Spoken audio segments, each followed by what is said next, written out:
Fiddle. Airplane. Ugh. Okay.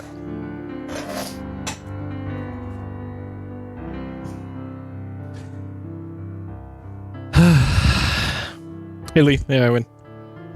Welcome. Hey Hayden.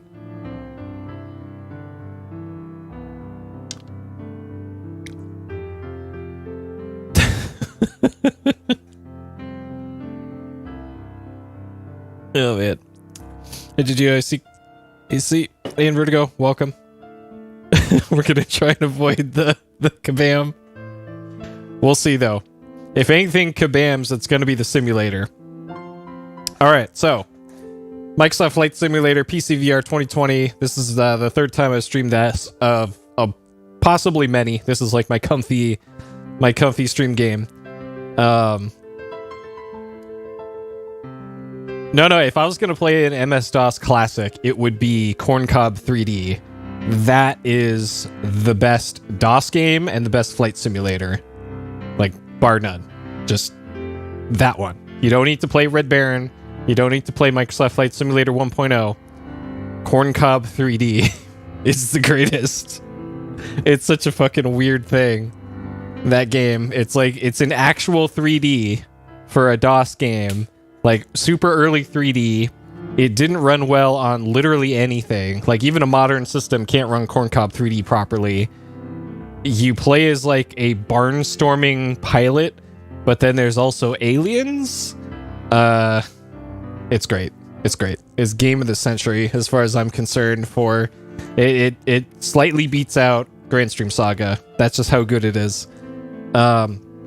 So... Microsoft Flight Simulator. This got a huge update 2 days ago on Tuesday. And it coincided with the Xbox version of this that came out. So this is actually playable on Xbox Series S and Series X, the new consoles. And by all accounts, it works great and looks great. Unfortunately, they also pushed out that same update to the PC version on the same day, and it fucked up everything. Like, it completely broke the game for it. From reading things, like half of the people who have the PC version just can't play it right now. Like, people, first of all, you have to download the update, which is like 100 gigabytes. And then you have to have space for all that shit. And then, for a lot of people, it crashes while it's updating. Some people get a crash after the update, but before the start screen. Some people get a crash on the start screen. Some people get a crash on the world map. Some people get a crash when they choose a plane. People like me can actually get into the simulator, or on Tuesday got into the simulator. You could go for about 5 minutes, and then it would crash. And when these crashes happen, it's just a complete blank crash desktop. There's no error message or nothing. The game just goes nope and just completely nopes out. And that's the most annoying part. It's like, how am I supposed to debug this if there's no error messages? It's just like the game Alt F4s, essentially, is what happens. So there's a whole laundry list of things that you could try to get it to work. And the one that works the best is turning off the AI-generated traffic, which is the other planes around you. And initially, I thought that didn't work, that fix didn't work, but it turns out virtual reality has two separate sets of settings for it. And I turned off AI traffic in 2D mode, but not in VR mode. So it's crashing in VR mode for me, and I was getting really mad because I was like, I can't play this game that I pay money for. I pay money literally every month for this game. I want to play it. But then I saw that, I changed that box, and now we're good. It's only crashed for me once in a very weird situation. And then on another thing, I was playing in VR mode. I selected one of the new float planes, which is a plane with pontoons on it so that you can land on water. I hit fly now with that plane, and it filled my entire VR headset with a strobing pink screen. That was like, man, if I was an epileptic, that probably would have killed me looking at that. Holy shit. But luckily I'm not, so it didn't. But I had to I had to flip out that fucking headset off my head so quick when I saw that. Oh my god.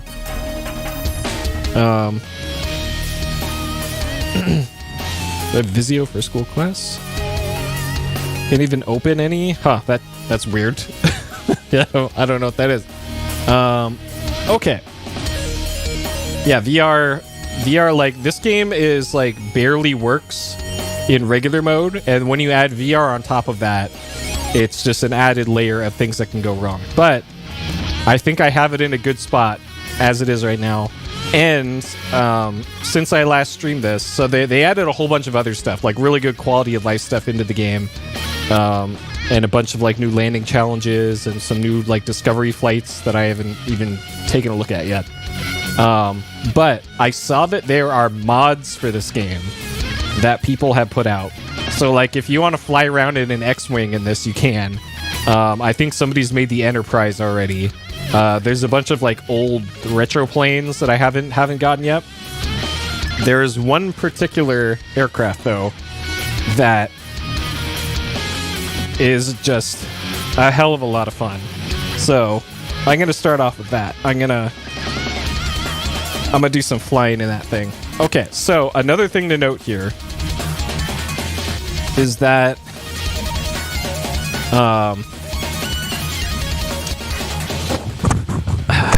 so in order for me to use the menu, I also changed how capture works here. So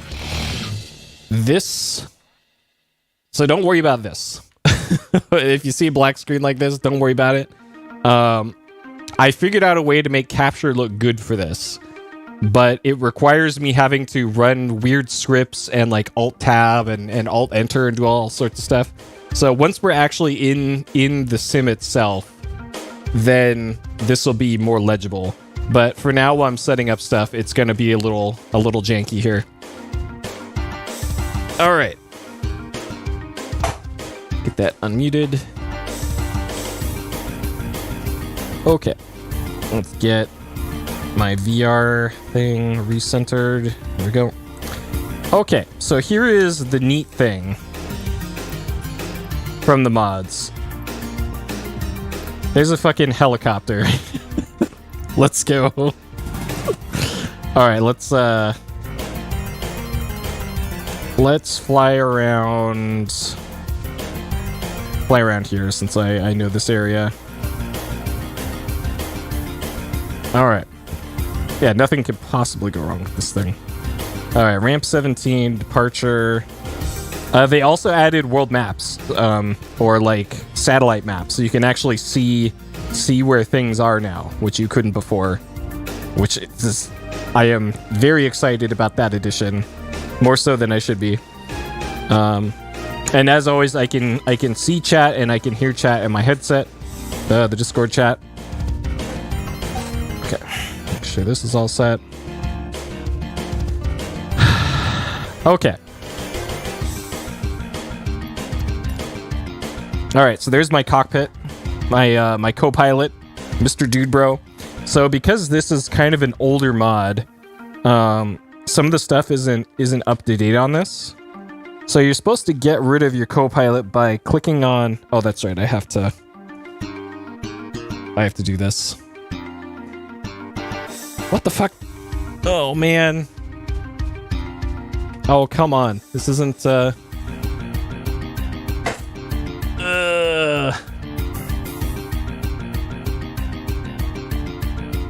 Oh, I forgot. I need to run a script real quick.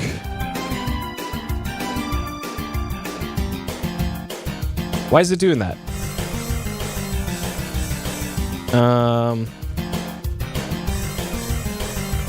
All right, hold on. This one? Will that work? Is that it? Okay. Okay, there we go. All right. So you can kind of see the left of the screen a little bit here. Let me fix that.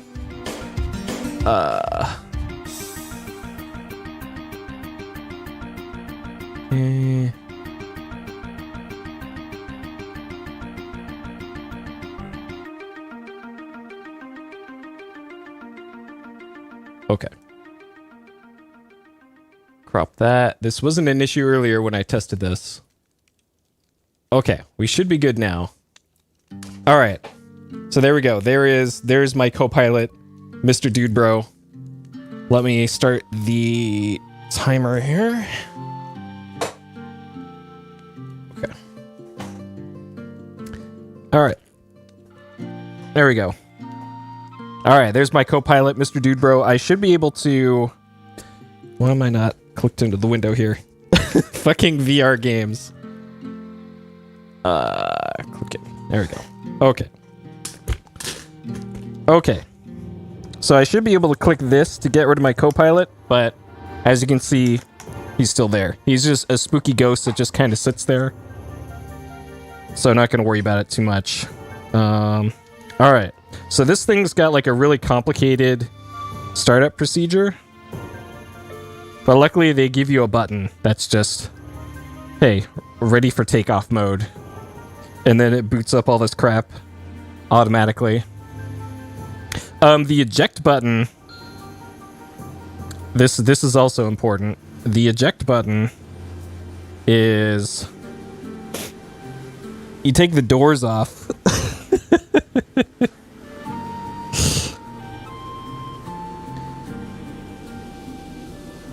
Okay.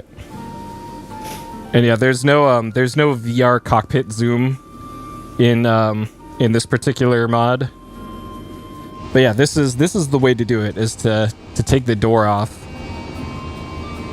Okay, so the way helicopters work is you can go left and right and pitch forward and back.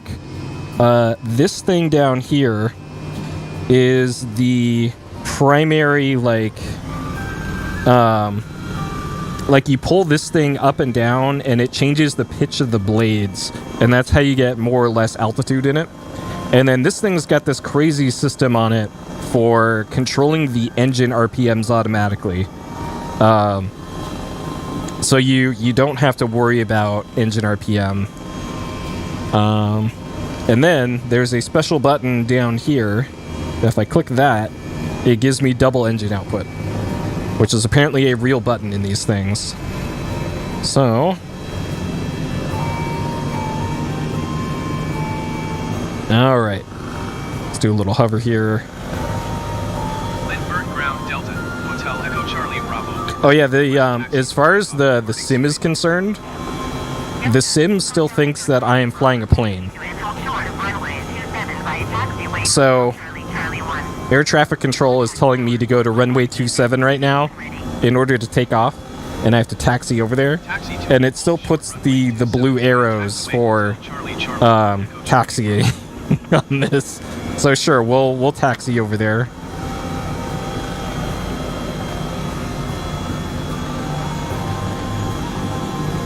Okay.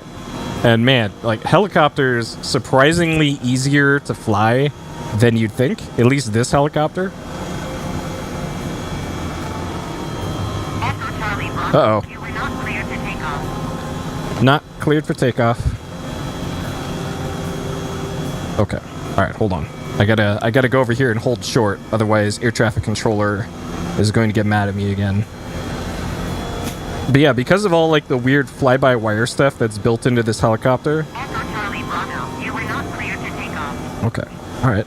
Hold your horses. Alright. Ready for departure, straight out. So this helicopter, by the way, this is the GoldenEye helicopter. This is the Eurocopter. Okay, now I'm cleared for takeoff. Cleared for takeoff runway 27 Echo Charlie. All right, let's go line up. I don't know why the arrows do this.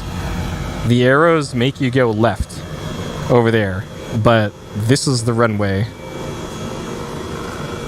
Yep, the FAA's gonna be on my ass for this. Okay, sure, let's take off. Are you ready, Spooky Ghost co-pilot? Alright. Throttle up, pitch it forward. And away we go.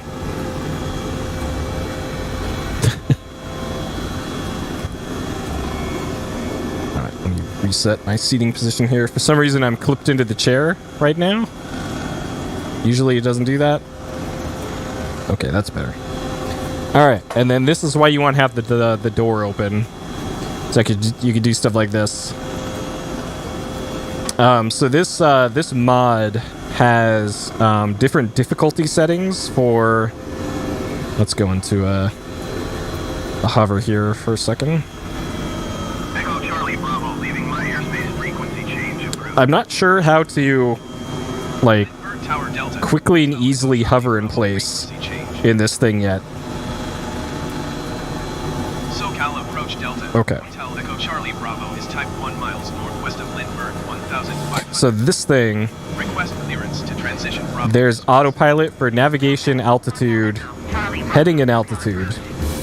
And then for flight mode, I'm in the middle of the three modes. Walk 171. Level 3 makes us like, hey, you're actually flying a helicopter. And then level 1 is you are on an Xbox controller. So the difference between level 2 and level 3 is that for level 3, if I take off the autopilot here, you actually have to account for the gyroscope effect of the rotors. So the rotors are spinning right to left on this thing. When you're taking off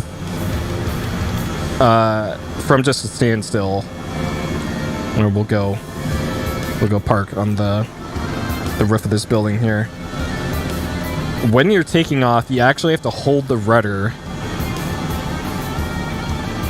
or else you'll just start spinning uncontrollably, which apparently is a helicopter thing. And you would think the weird fly-by-wire systems in something like this would account for that, but apparently not. Apparently that's not the case. That's a lot of solar panels. Alright, so let's park over here on the good old Pacific Highway. I'm sure they won't mind.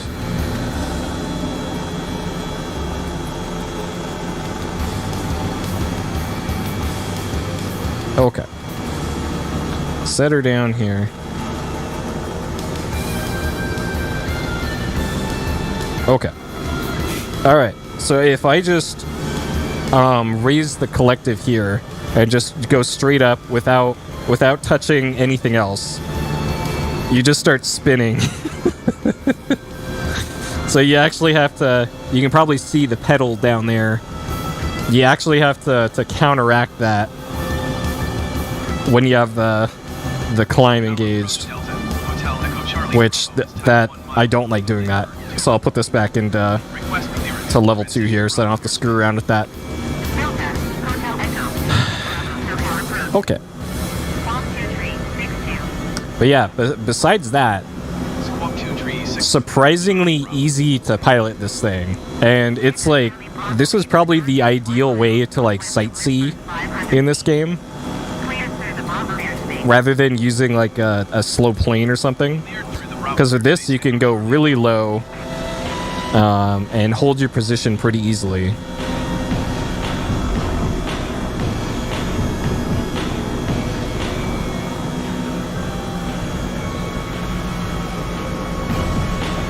Okay. So let's go find a helipad on top of one of these buildings here and attempt to land on it. Landing also surprisingly easy with this thing.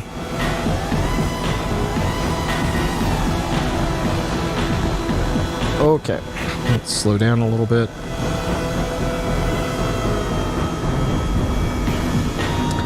So, who's got a helipad? There's one over there.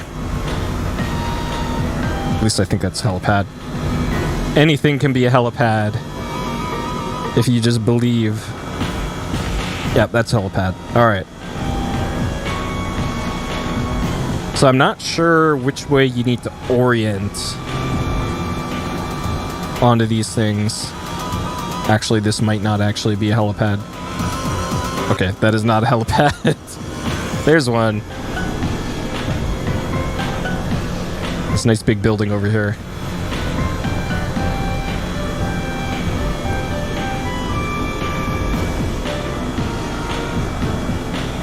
Alright.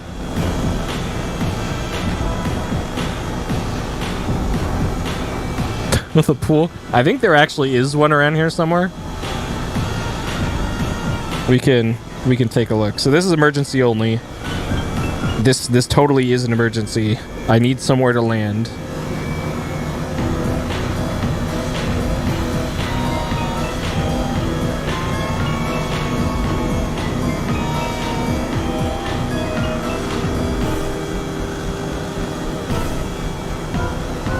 Okay. It gets a little fiddly when you're coming in for the final touchdown here. This is probably where you'd want to use instruments to do this properly, but I'm no helicopterologist. This is literally day 2 of me flying helicopters. But I was able to put it down mostly on the pad. I'll take it. Alright, let's get out of here. Alright, let's look for a rooftop pool. I'm sure there's one around here somewhere. SoCal approach Delta. Hotel Echo Charlie Bravo is type 2 miles southeast of Lindbergh, 400 feet.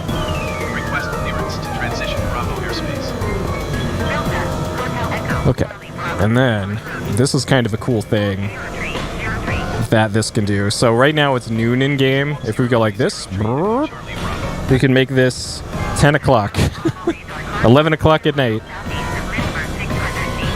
and then back to noon, and then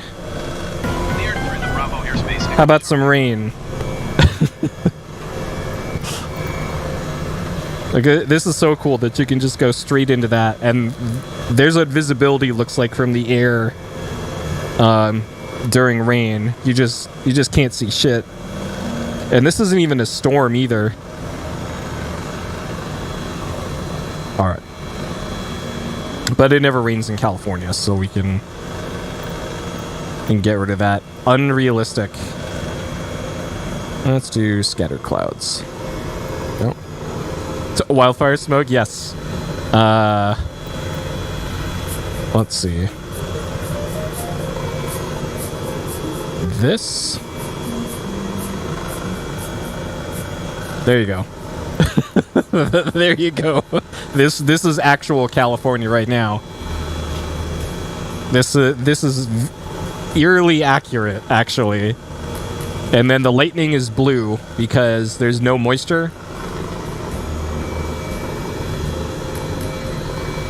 All right. This is spooky. Okay, that looks like a pool over there.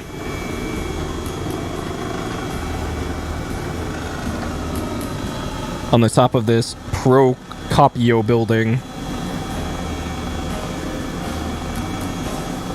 Okay, that's either a pool or some sort of tarp-covered thing, but good enough for me. I'm gonna assume that's a pool.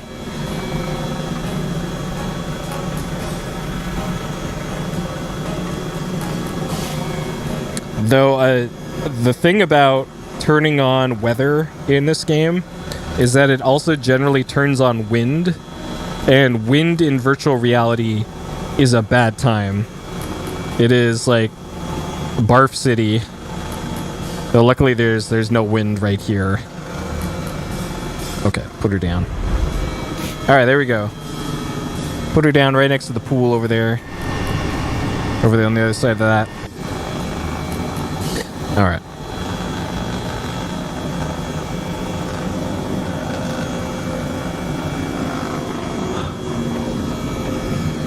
SoCal approach Delta. Okay. Oh, there's a pool over there. Alright, there's an actual pool. Next to the NBC building. Transition Bravo airspace. Delta, Hotel Echo, Charlie Bravo, SoCal approach. So there's actually a thing in this called NeoFly that the last time I streamed this, I was saying it would be cool if this game had something like Sky Odyssey with like actual missions that you could do. And it turns out NeoFly is actually that. It turns this game into an RPG where you're like a pilot for hire who has access to like the cheaper planes from the start, and then eventually you can do like search and rescue missions with this helicopter actually, because it's the only helicopter available for the game. do like courier missions. And I forget what else.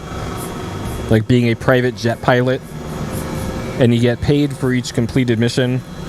Alright, I don't think I want to land on the pool. Alright, let's go through downtown here without crashing.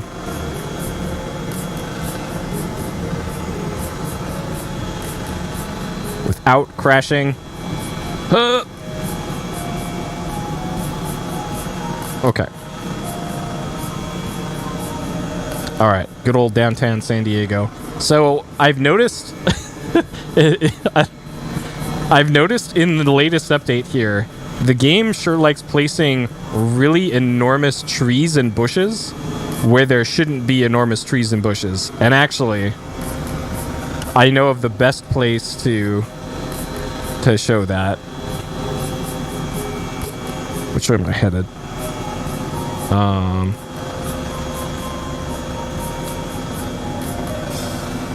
Is there an easy compass in this? I can't see shit right now.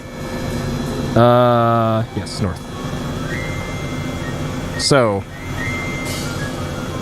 I don't know if this mod takes place in like an alternate reality or something.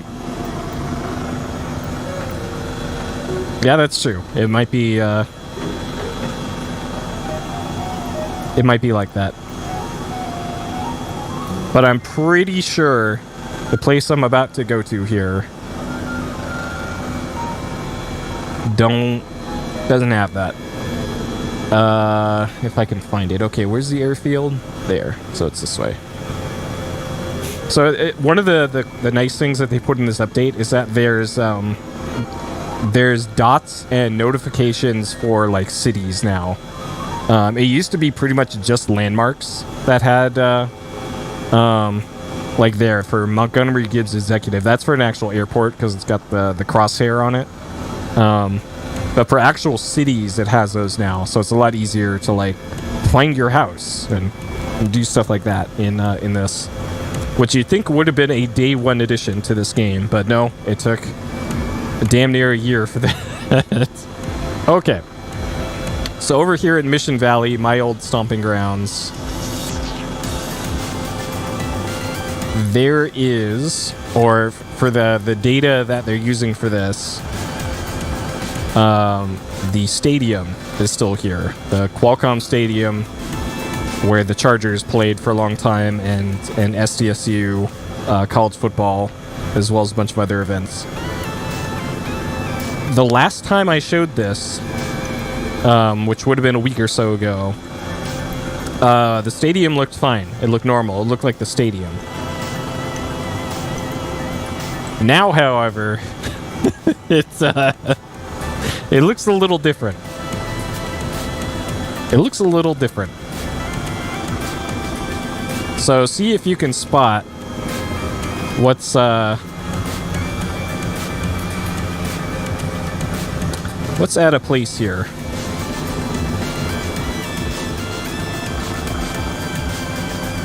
Yeah, I don't think there's a bunch of random trees growing out of the stadium. Nature is healing, exactly. This is like post-apocalyptic now. And it's weird. All the trees are the same model, too, which is also unusual. Yeah, suddenly we're in Wrigley. So there's got to be something busted with like the tree algorithm in this new update or something, because there are way too many trees now. And I have trees set to like low, I think, too. So something is clearly up with this. Okay, let's do a barrel roll and then get to the real business here. Okay, I gotta turn on acrobatic mode and then get some altitude. Nope, I don't know if acrobatic mode is on or not. It should be this button. High NR. There we go. Okay. NR high, let's go. That's the high engine output.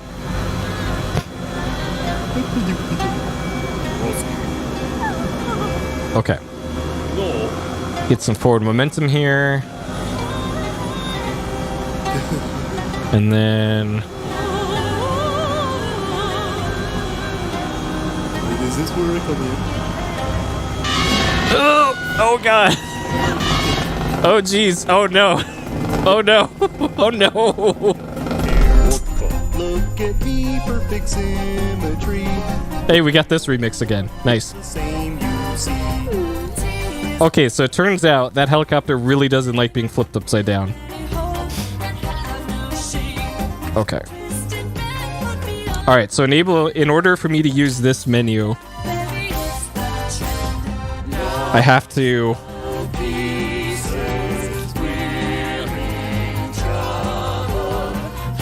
What the hell? Oh my god, okay. Okay, so I have to alt-tab a few times in order to get this to work. Alright.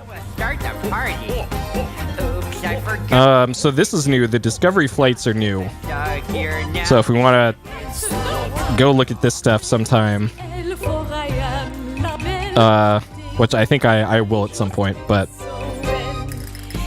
let's continue this bush trip here. I don't know which one I started before. Oh, this one. Okay, that one.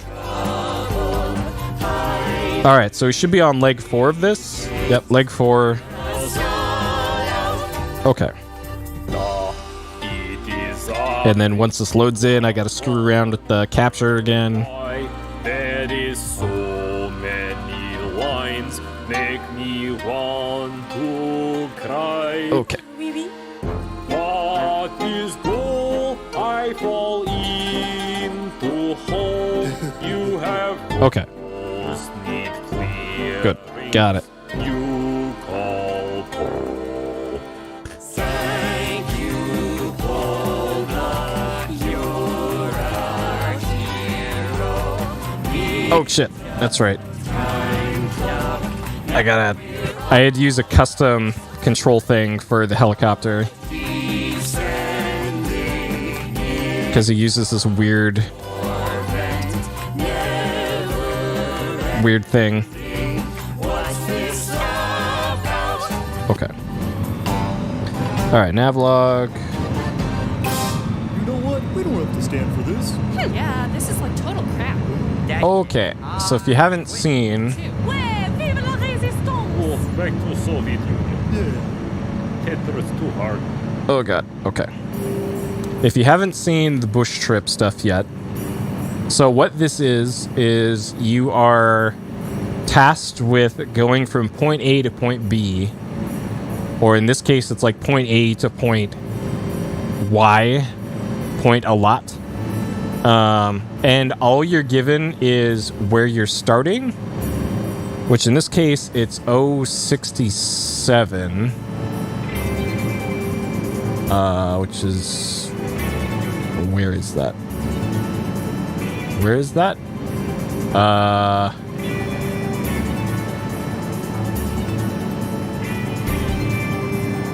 Uh-oh. I think they broke the map function in this.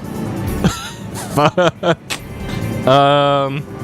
To 056, which I think is this. Did they really break the fucking maps?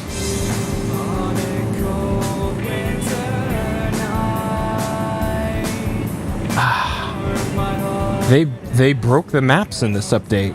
Are you kidding me? Okay. Let's start this. That is pretty amazing. I'm gonna have to send in a bug report because this mode is unplayable like this. Great.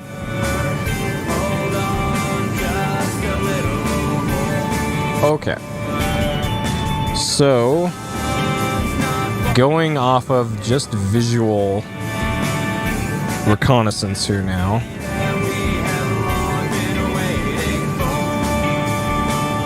So the maps show you rivers and mountain contours. They do not show you roads. Pick back up, Highway 395, heading north. The highway will lead you toward another small town, Independence. Okay, so if I follow this highway, I'm pretty sure this is a highway. Oh no, that's the highway, okay. So that must be Independence over there.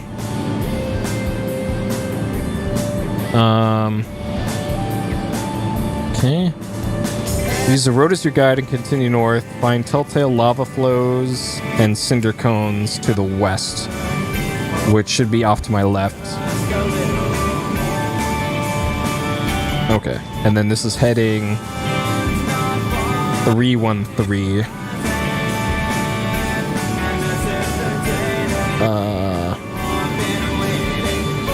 That seems to be it. Yeah, exactly. So this is actually the second time I've had to do this leg of the thing because I crashed last time. And the reason I crashed is because my windows fogged up. So this time I'm gonna have hot air turned up to 100 before I get to that point. Because once we get past that mountain off in the distance, it's gonna start getting cold outside, and then the windows are going to fog up.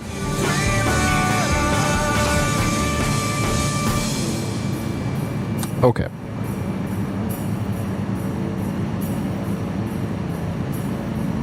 Alright. I'm still not sure where the fuel gauge is in this. I think this is like wing angle.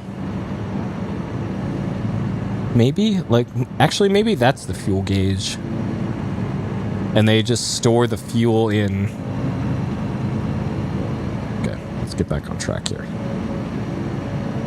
Now that I map some buttons to be able to move around the camera.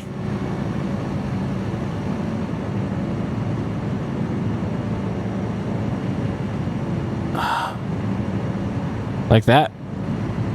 In flight, on the ground. Oh yeah, that is the fuel gauge, because that's 10 liters, 15 liters, 20 liters. Okay. Great. So that isn't like immediately useful for me, because I'm not sure if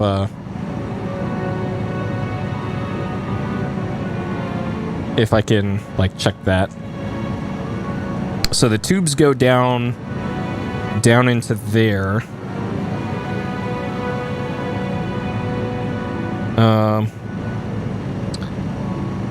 Yeah, I'm not actually sure.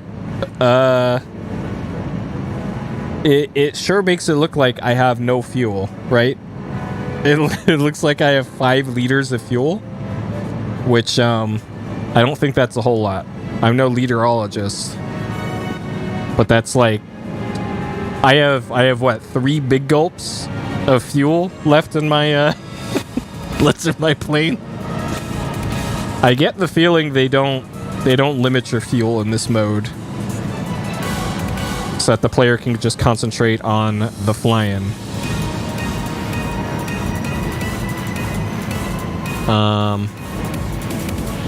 Okay, I'm wondering do they have the AI assists in this mode?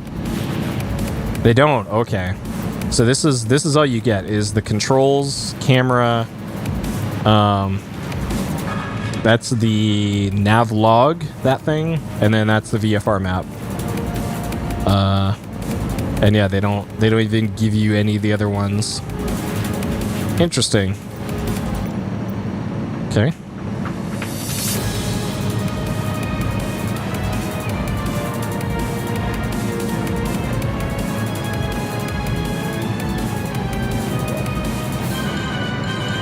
Yeah, and like a super big gulp is, I think, 2 liters or close to it.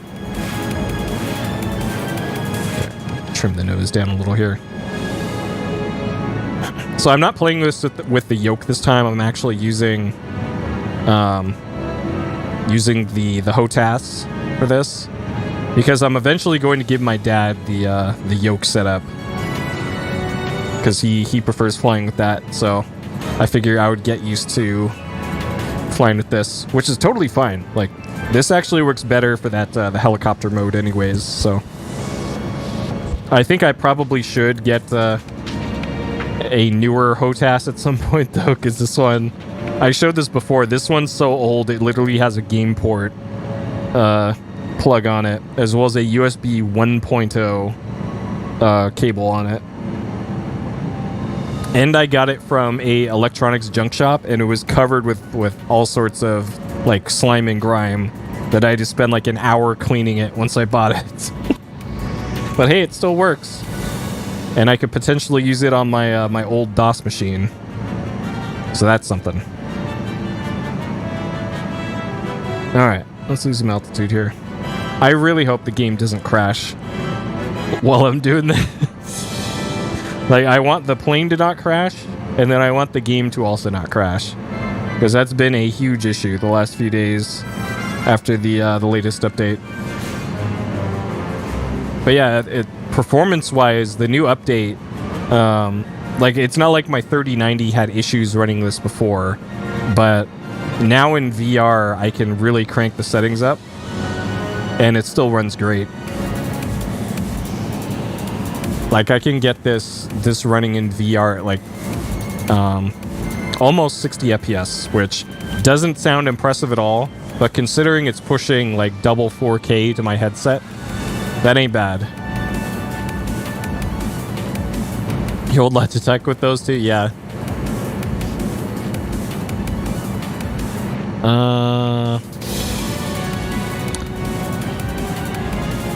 Lava flows. So that must be the lava flows over there.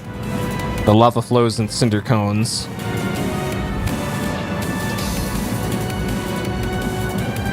Okay, so the dark patches are the lava flows, and then the cinder cones are those like brownish mounds just to the left of it. All out of Descent 3. There is a game, a modern Descent clone, that I think recently just came out, like within the last month or two, I think, and it's got full VR support and looks like just the worst thing. But if you're really into Descent, that might be worth checking out. I can't remember the name of it off the top of my head, but I'm sure if you do a search for like 2021 Descent clone, it'll probably pop up in that.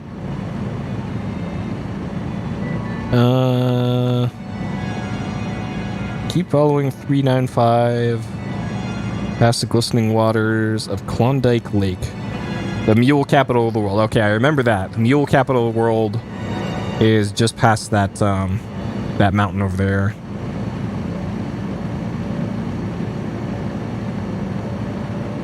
All right, so there's our beautiful plane. It's got what appears to be a parachute back here, or some sort of... What is this? Magnum inside.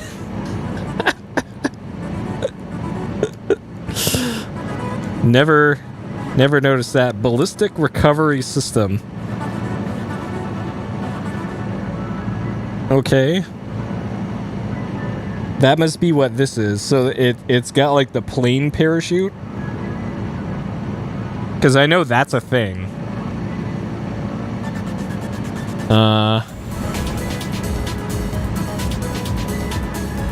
Overload for fears? Okay, so yeah, it's older than I thought, but it's probably that. And from the brief video I saw of it, it looked like Descent, except just modern. It might have been in like a bundle recently. Maybe that's how I heard about it.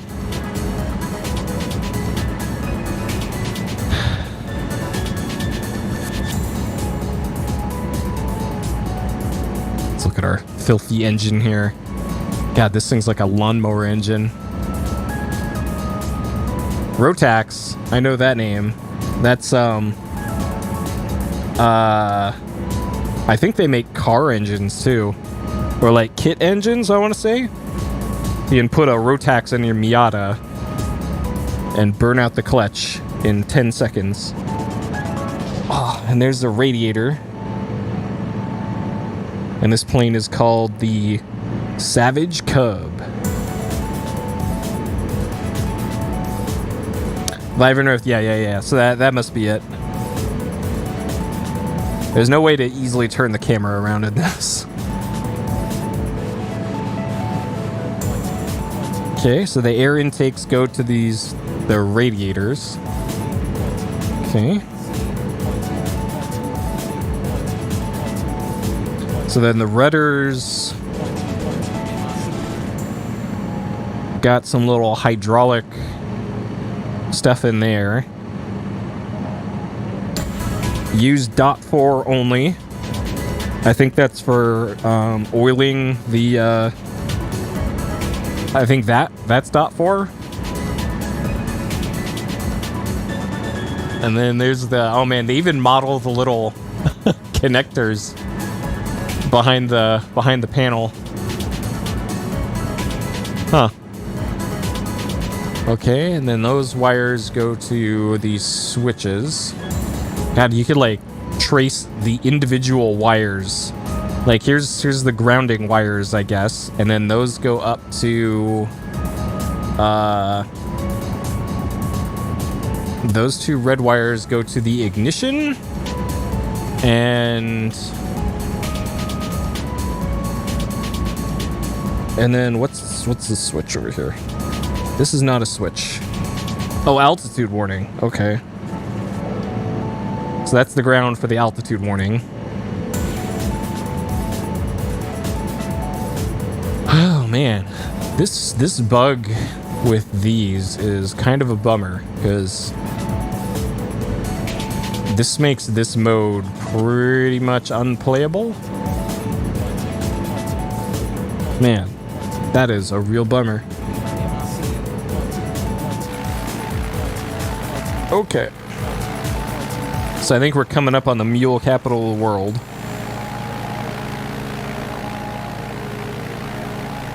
And then there's that lake. So the lake was guide you past. So I'm supposed to be following Highway 395, and that's probably it over there.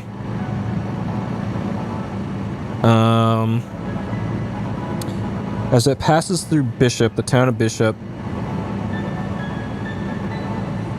Highway 395 splits off towards the west, but you want to keep your heading and pick up Route 6. Briefly bend east and turn north again. Town of Chalfont at the foot of the White Mountain Wilderness area.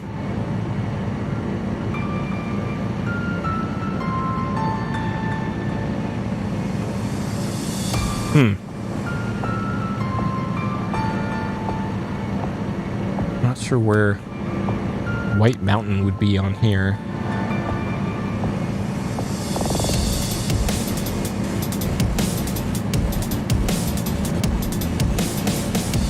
And then KBIH. Desert Peak. Okay, so that's the Madam airstrip. Oh yeah, that's right. The ending for this leg is on the Madam airstrip, which is a deserted dirt runway next to an old haunted ranch. Like, great.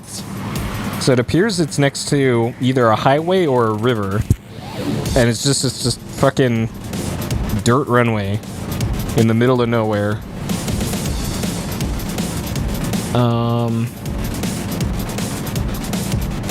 Tracts of farmland, oblong body of water to the east. So the east is right of me. About 6. This doesn't make any mention of the airport I'm going to be passing over, which is unfortunate because that's going to be my best point of reference over here at Butt P.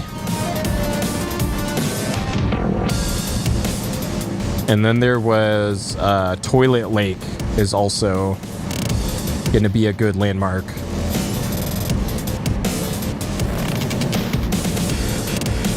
Oh, holy shit, it is so hot. It's like 50 degrees outside, but in my apartment it's like 100. Even though I have my windows open. PC gaming. Okay. So this is the mule capital of the world. They have 2 baseball fields, 1 track / football field, I guess. Oh no, they have 3 baseball fields. How fancy. And then there's another town over here, a rival town, just outside of the limits. Maybe this is actually the mule capital of the world. And then the other town is just there to leech off their fame.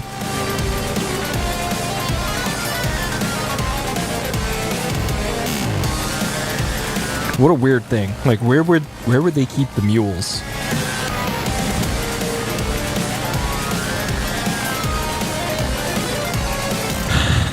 I should probably, yeah. Like, I am sweating. Oh man.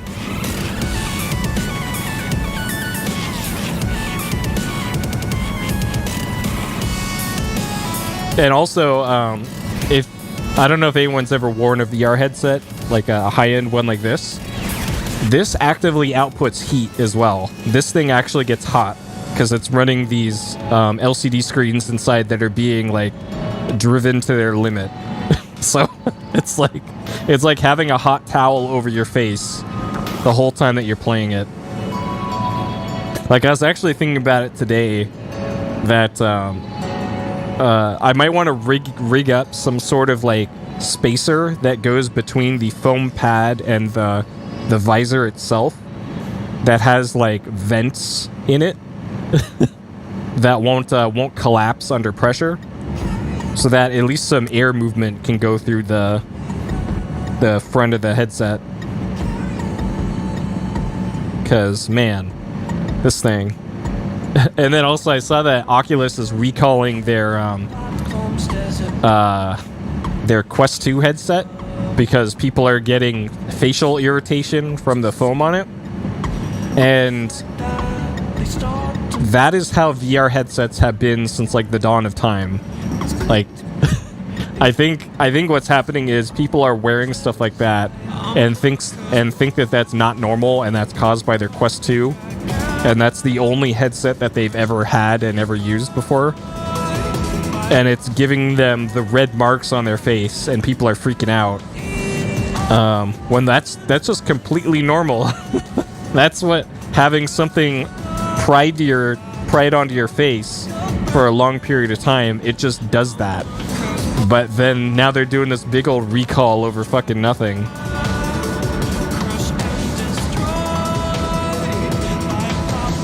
It's VR for you.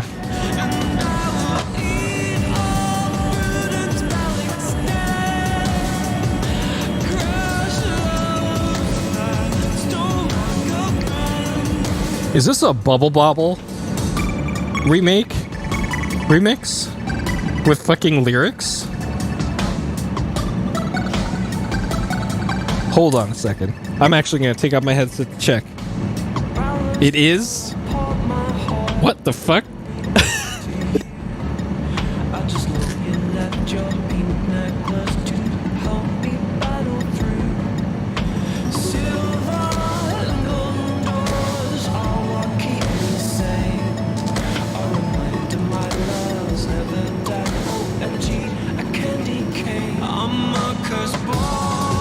Okay, so there's Toilet Lake over there.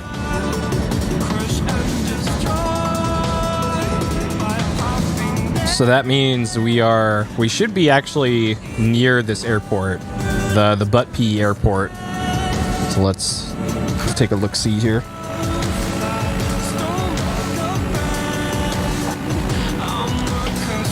I don't see it, so it must be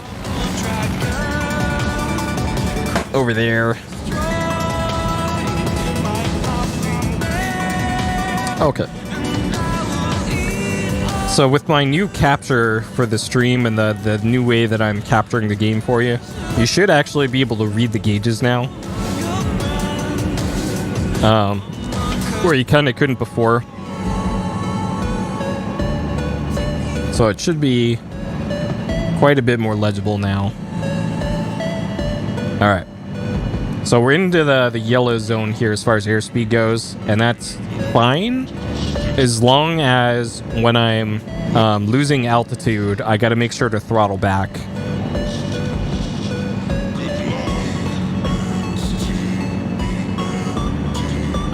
Okay, there's that airport over there.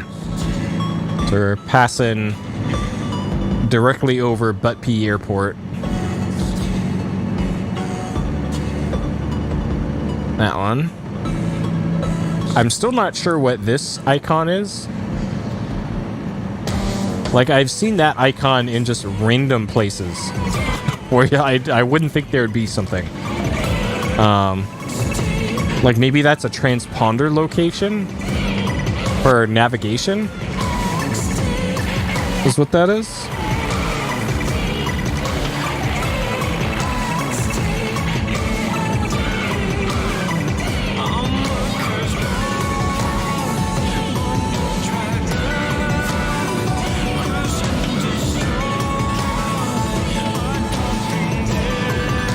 Okay.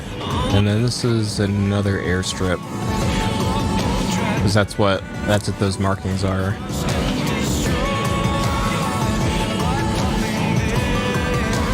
Okay.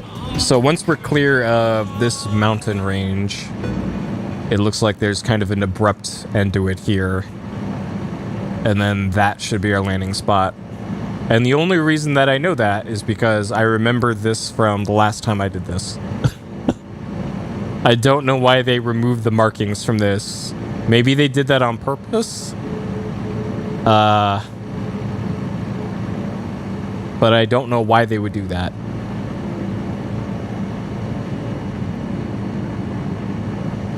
Like, maybe they wanted to make this harder and make the player go off of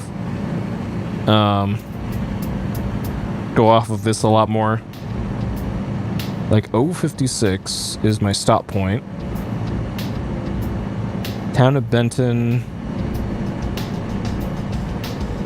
See, the town's scattered collection of trees amidst the desert.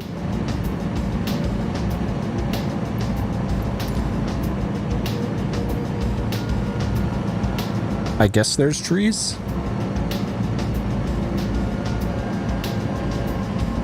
Oh, okay, so that's the highway going that way. And then that is the other highway that the log was talking about. So this is Route 6.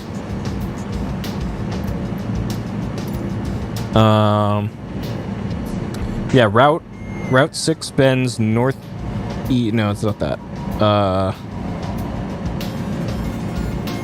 Yeah, 395 splits off towards the west that way, so that's 395 going west. You want to keep your heading and pick up US Route 6. Outside the city limits, Route 6, which will briefly bend east, which is to the right, then turn north again.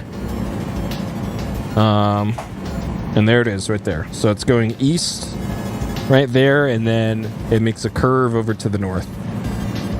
So this is Chalfant Valley is where we currently are. The town of Chalfant at the foot of the White Mountain Wilderness area. So there's a town over there somewhere. Either that or it's that. But I doubt it's that.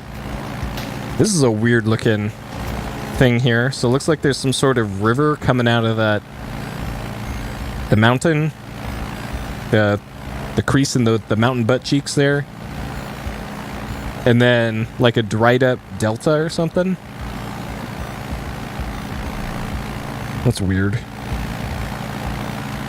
And it's got all these little squiggly meandering rivers down here.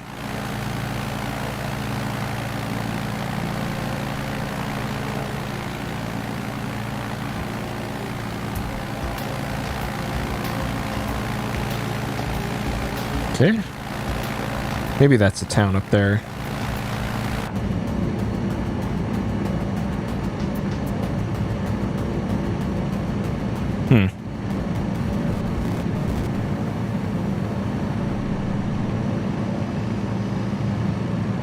Alright, so my canopy is not frozen over yet, and we are definitely past the point where I crashed last time. So I'm keeping an eye on my gauges. Gauges all still look fine.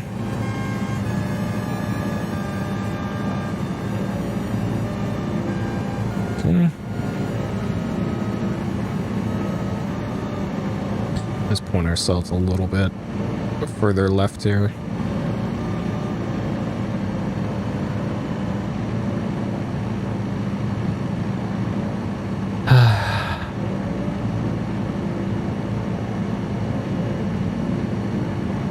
Okay.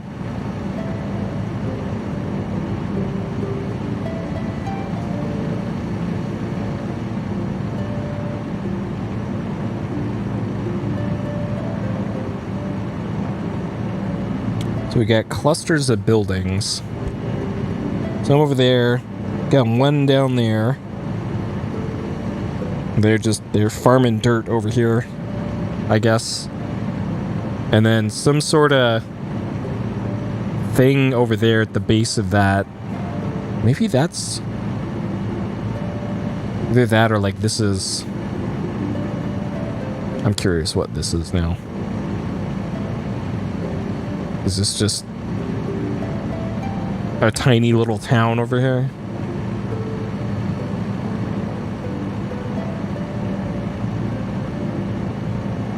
Like, man, one flash flood coming out of that mountain there, and this whole town is toast. Yeah, that's a cluster of houses. Like, what a fucking random place to put.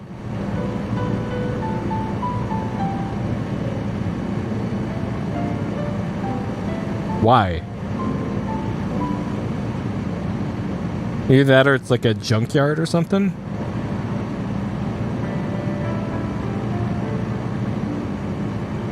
Huh. I'm not even sure what that is.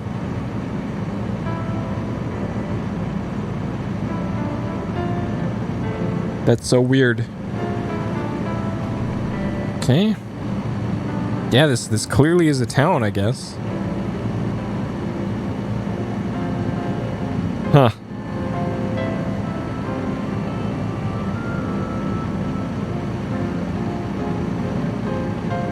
Be an upgrade to have a single stoplight in these towns, I guess. Jeez.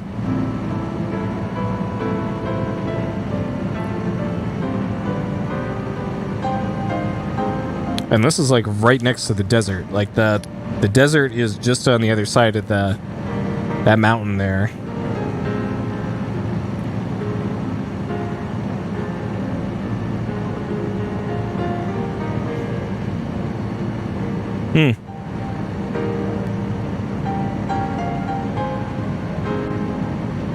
Yeah, that's a town, all right. I don't know. A little too remote for me.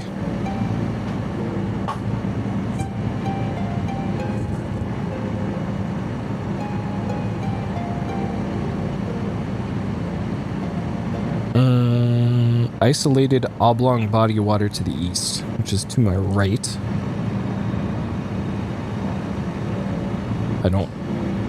I don't see any bodies of water here. It must be way further that way.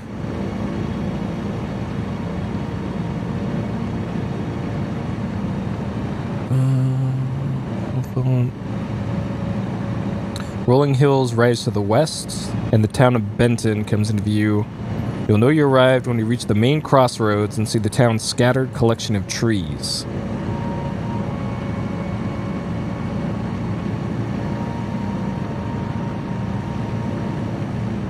I don't think that was Benton.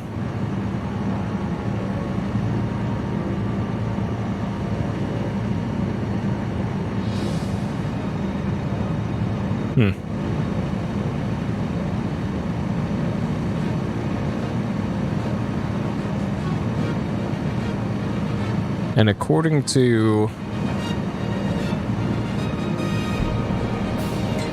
this,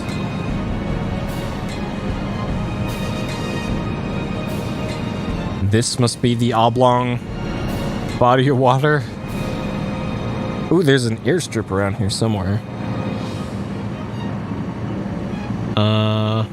And it's just before the oblong water. And it's actually paved, it looks like. Interesting. Okay.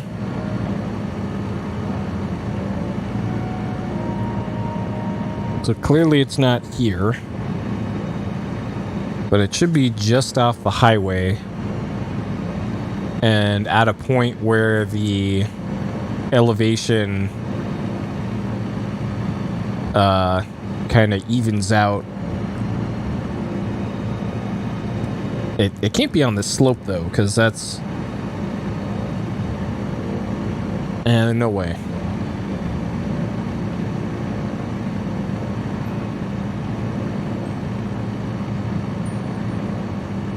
Maybe it's this?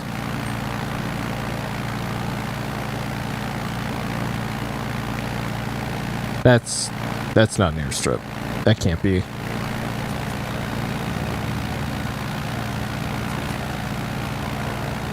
Huh.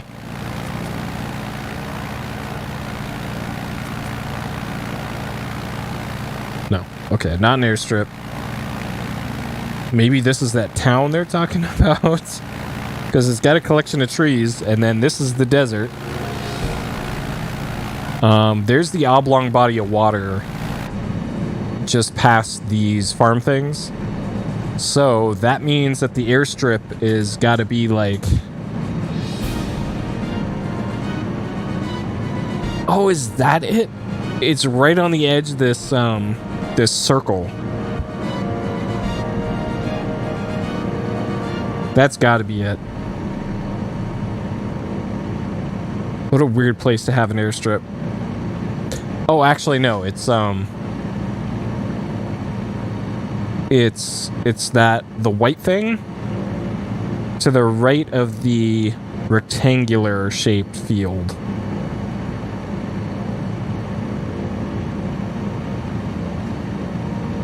So that seems a little too close to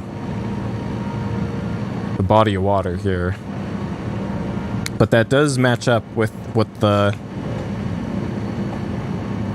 compass direction of that is.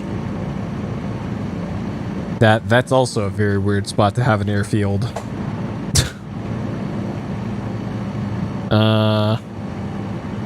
And it is paved over there. That's bizarre.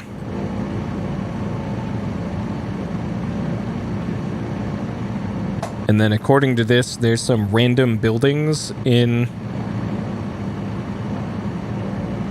Like, what the fuck? Is it... Hold on. We're gonna... Alright. I'm gonna cut my speed here. I gotta see what the fuck's going on over here.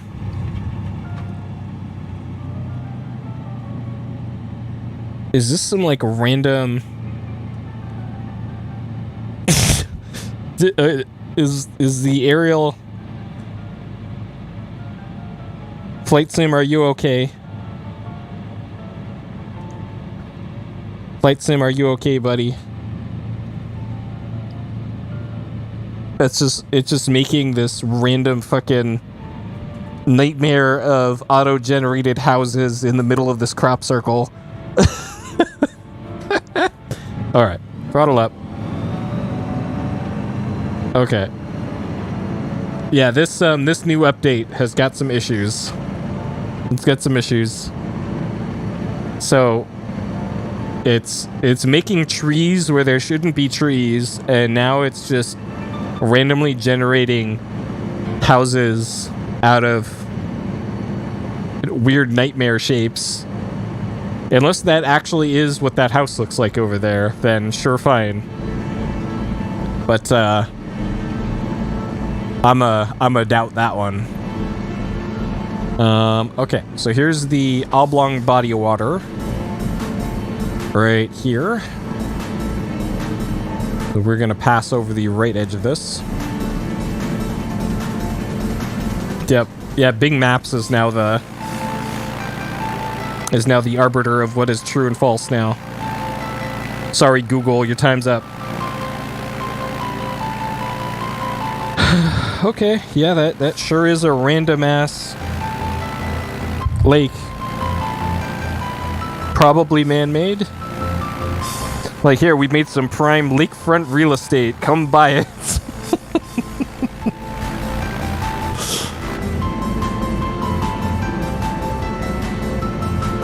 I laugh, but those houses are probably like $20 million now. Okay. Let's gain a little bit of altitude here, because we gotta make it over this thing. Let's see, this is Final Fantasy IX. Final Fantasy IX, You're Not Alone is the in-game track.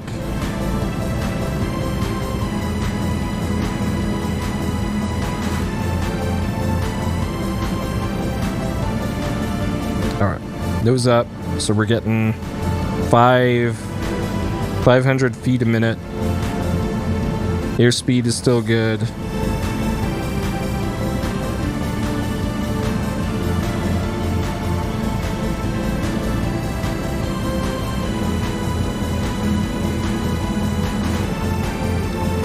Okay. And then Madam Airstrip looks like it's going southwest to northeast. So I shouldn't have to do any weird maneuvering to get there. Route 6 bends northeast, pointing you directly towards the desert peak of Mount Montgomery, which is the border between California and Nevada. Once you cross over, remains of an old ranch on the west side of the road. So that'd be the left side of the road. Where's the highway? Highway's over there, I think. Here, that arm directly on top of it. Okay, let's go over to where the highway is.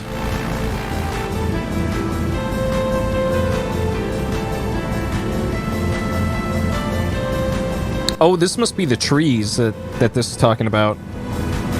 Rolling hills rise to the west, town of Benton comes into view. Main crossroads, the town's scattered collection of trees. And that must be this. Yeah, that's trees. Trees and then desert, just beyond it.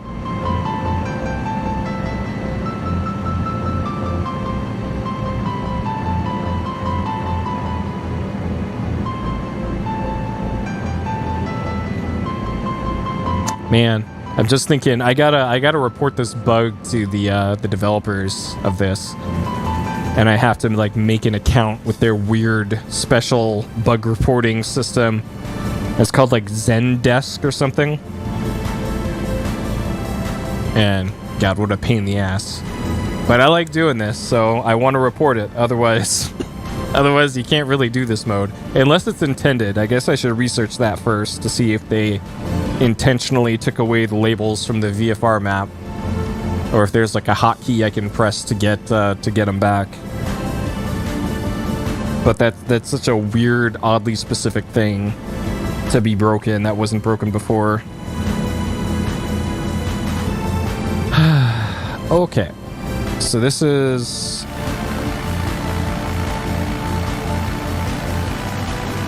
see, there it is again. Like, I really doubt that there is this big blue building in the middle of this farm area. Like, this just doesn't seem right. We made this weird... It's almost like there's like macro blocking in the satellite image or something. And they interpreted the macro blocking, the JPEG artifacts, as like, hey, that's a building. Sure, that's a building. Okay, so this must be Benton. Yep, good old Zenyatta. Oh man, good old Overwatch. And Activision Blizzard along with them. What a shit situation. Oh my god. What a crazy thing.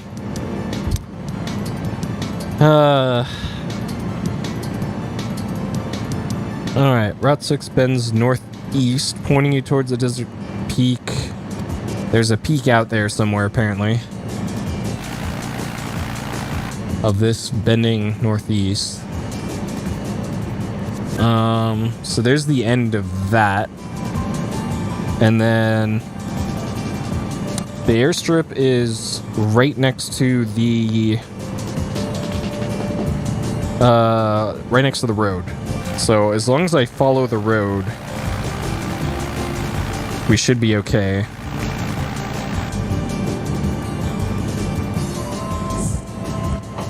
Oh man, this is Secret of Mana, I think. Like the first area of it. I've only ever played like the first up to the first boss of that game before. That one's on the to-do list. It's like some mantis. And I remember it completely kicked my ass, and I don't think I was able to beat the boss. I was just like, yeah, I'll play this game some other year, some other decade.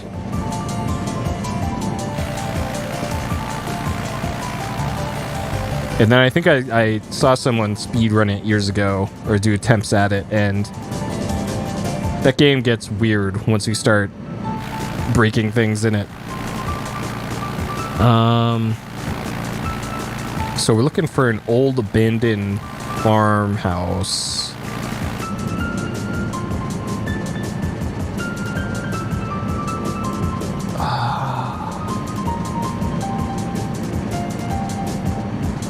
I think I see it over there.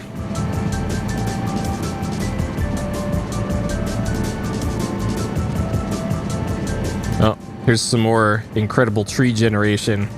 So this is a U.S. interstate or a California highway, and there are just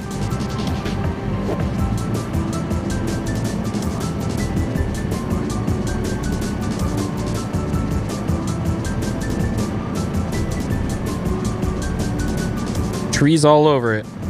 And it's coincidentally that same tree model that was growing over the stadium. Like shit, I hope the airfield isn't covered with trees. This has got to be a bug. This has got to be a new bug.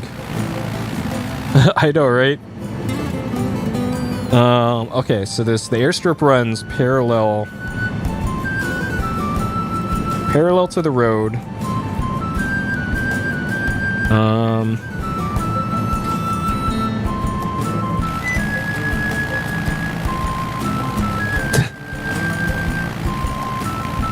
No, in 200 years, there isn't going to be any vegetation at all.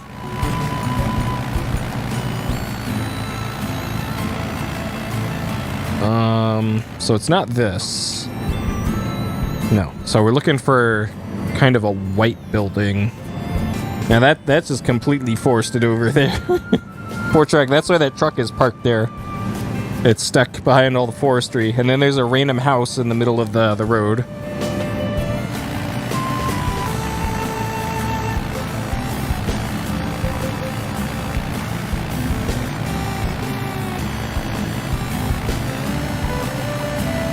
What, of the old Twilight Zone or the reboot? Oh, there it is. There it is. There it is. Okay. There it is. Found it. All right. Cut throttle. Flaps down.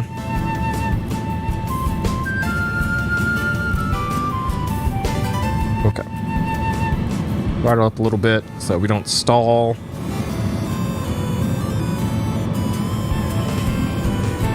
Okay, nice airfield you got here.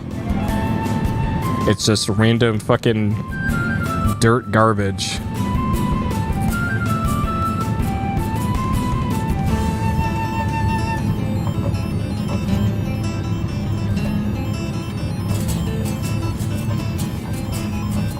Oh god, oh no!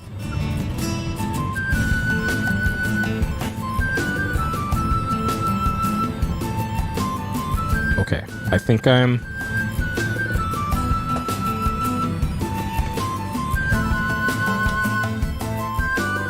Did it! Hey, they got a new screen for this. Okay, so they put in a new screen and everything, but they removed the labels from the legs. Okay, the next leg is allegedly shorter, so...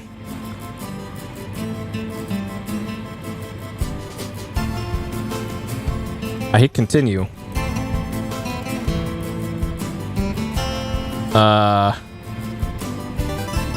Where's my menus? Game?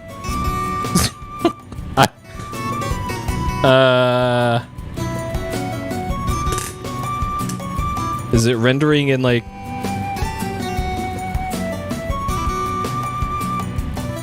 Alright, this new, yeah, this new update sure is something.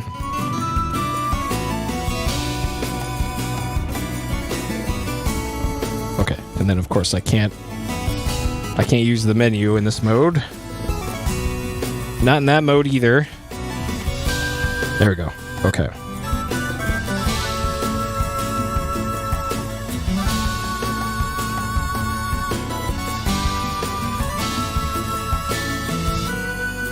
Okay, leg 5. Okay, so did check leg 4 is complete. 21, 25 legs. Okay. All right, Madam Airport to Mina. This sounds like a Sonic remix. Okay. So from 056. Oh, I see it. I see this one has labels. All right, hold on. Let me get the capture correct here.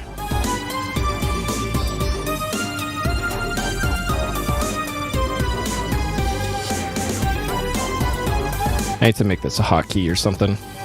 There we go. Okay. No way, it disappeared? It's a scale problem, then. I didn't think I'd have to bring it to you.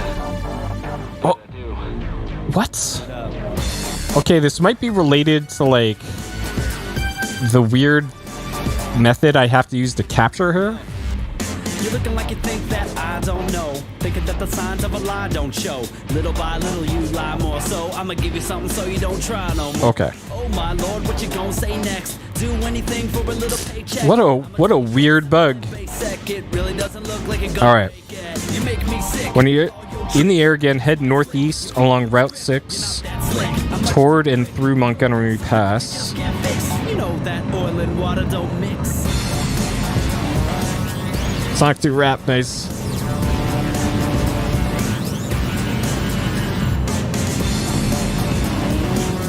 Continue along the mountain road a few miles till you reach a junction with Nevada State Route 360 at the former town of Basalt. I'm gonna tell you. Nevada Road 6. Trying to make things run smooth, but now I gotta worry about what you gonna do. You should've came to me to tell me what you're gonna do, but now you're on the wrong team, gotta own you. Don't you ever think about how they all say everything that you do comes back always? You made a big leak and your ship might sink. I would've thought you would've thought, but I guess you don't think. You make me sick with all your tricks. Man, this is quite the diss track. You're not that slick. I'm much Head northeast you know that oil and water don't mix. through Montgomery Pass. Continue for a few miles. Open the floodgates. Get ready for the flow.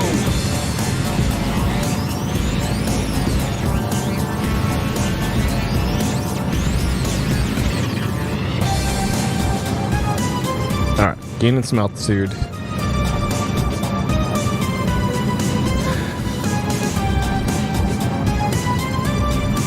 I think it's treating the highway here as a river as well.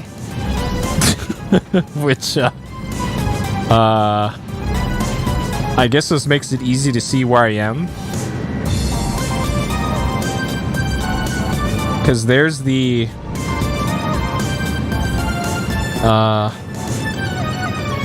Wait, am I going the correct direction? I'm going north and northeast. Head northeast along Route 6 through Montgomery Pass.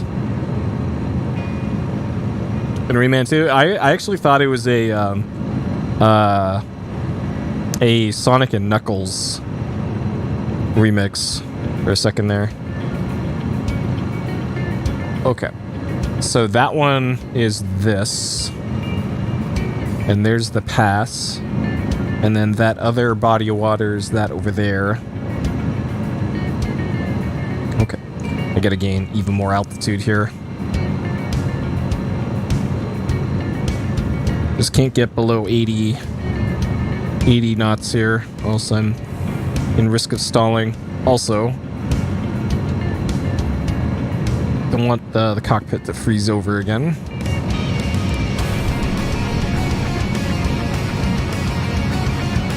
Okay. Yeah, exactly. It might as well explode. So I don't know where the end point is here.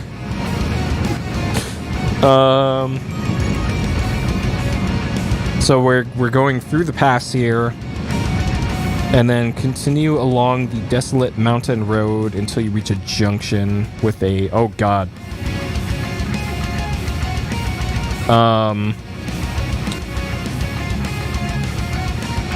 Did I...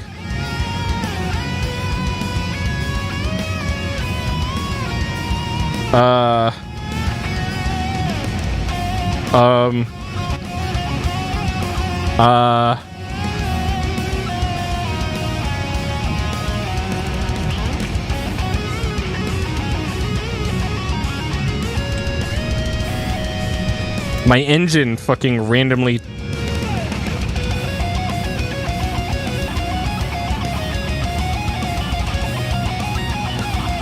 Are my flaps down? My flaps are down.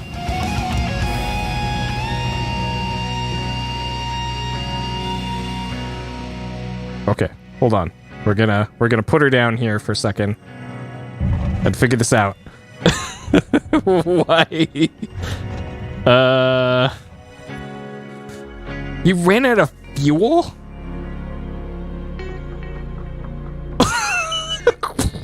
Excuse me. Excuse me?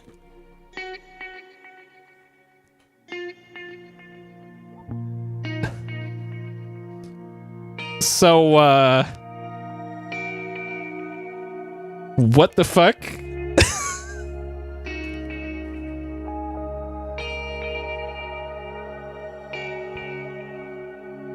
There's supposed to be infinite fuel for this mode, I thought.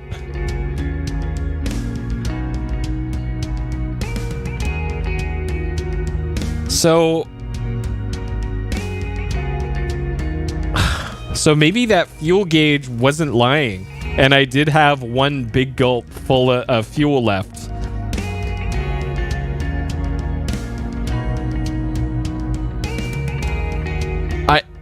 Okay, alright, hold on.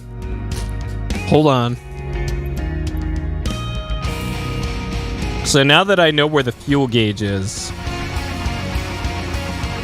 This is annoying that I gotta keep doing this to use this menu. Alright, bush trips. So if we go to, like, leg 1...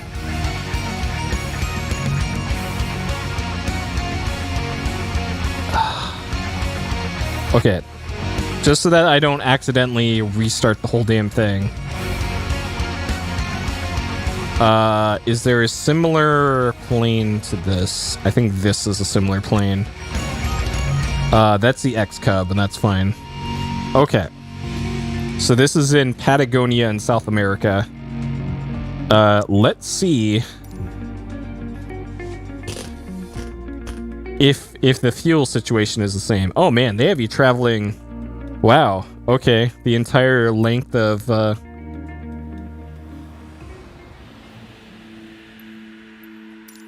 the bottom of the country. So this appears to be a full fuel thing.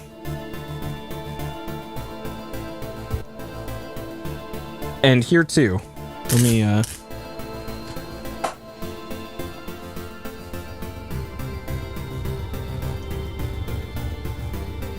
that is a full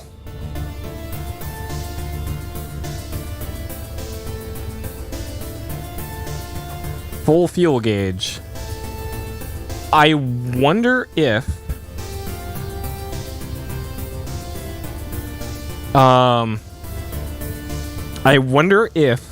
because I started the bush trip before this latest patch, that it reset my fuel down to like 0 or something. Either that, or they give you only a very specific amount of fuel for the whole bush trip, and you actually have to be really careful with your fuel consumption in order to make the actual trip.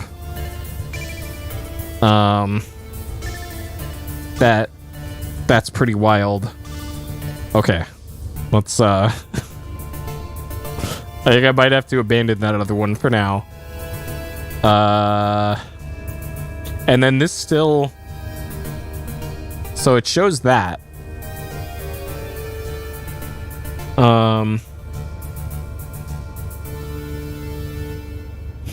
Oh, bind a key for fuel? I don't think that works in this mode though.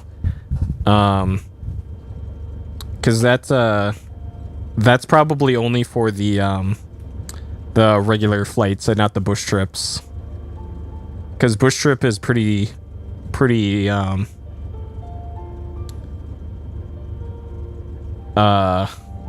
they're hard asses about what you can and can't do in this mode. How to get fuel in bush runs. Interesting. Okay. Well, that solves that, I guess. That's bizarre that you even have to do that. Okay, so we got a different plane here. So this is the X-Cub. Mixture, we want that on full.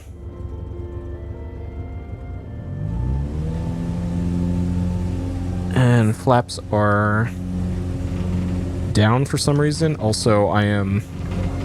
What the fuck? Okay.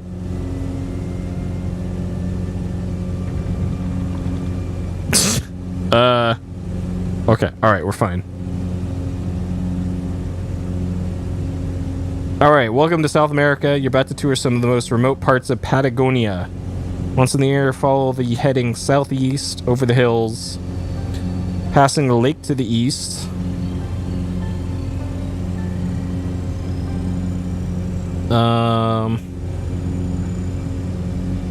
Head southeast. Okay. I thought there was supposed to be... Okay. Can't have the map covering up my compass here. I kind of need that. Alright, so we're going southeast. Sounds like we got a Metal Gear Solid remix.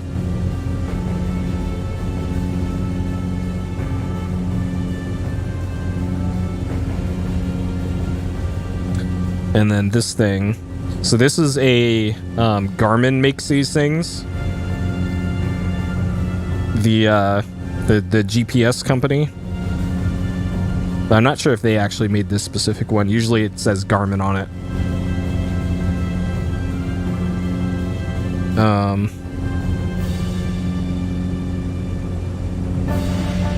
Okay. So we're going around the edge of this lake here. There's a whole lot more scenery to see here than in that other bush trip.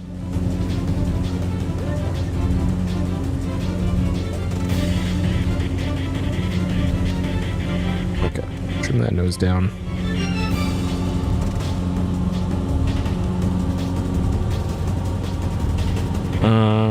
Flaps. Okay, flaps is 0. There we go. No, these are the same avionics that's been the game, or pretty much the whole thing. The thing that's new for this is they've added a lot more like quality of life things. Like you can see labels for towns and cities when you're flying around now. And then they put in aerial maps in the world map mode, which is quite nice. Why is trim not working here? Do I have this backwards? Pitch trim.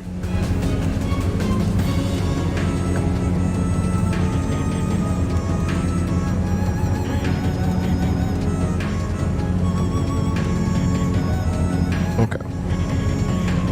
Alright. I have no idea where I am now. Though, the nice thing is, I can use my handy Garmin thing here. Map zoom. Okay. And these are actual instruments that are in the plane. Okay. So I need to be... I went the complete wrong way. Great. Alright, so it's this way. Thanks, Garmin. And then I had RPMs were a little high there, so we'll back off on the RPMs. All right. So we're actually supposed to be going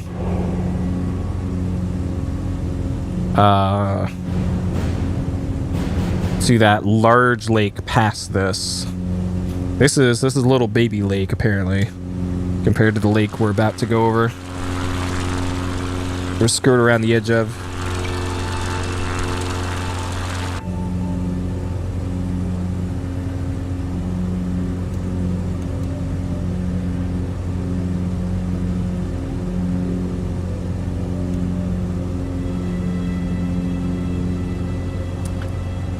Okay.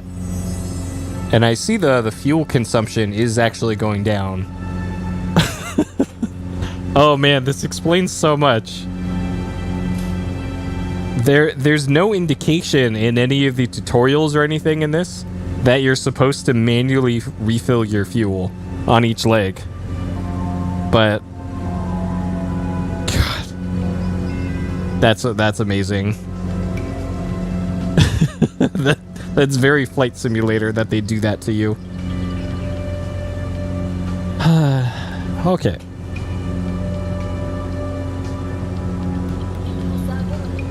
I don't know if these are burn scars here, with the parts of forest that aren't filled in. Either that, or they're rock.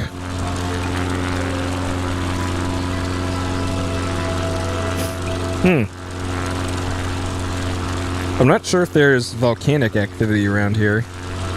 Well, maybe there is, because those are shit, I don't know. They're called the stink pots or something in Yellowstone. I think this is the same thing. Perhaps this thing will tell me. Turn and fly east, over and along the shoreline, past a small lake on the shoreline, dense canopy trees. There's dense canopy trees everywhere, but alright. Keep heading east. Lago Negra. Eventually you'll find a lagoon right on the shoreline, and instead of ahead of it a lake, another lake. Okay. Town of Tulhuin, eastern outskirts of the town, runway. This is your first stop. Okay. Finding airports is going to be probably a bit more of a challenge in this mode. So we're going to SAWL.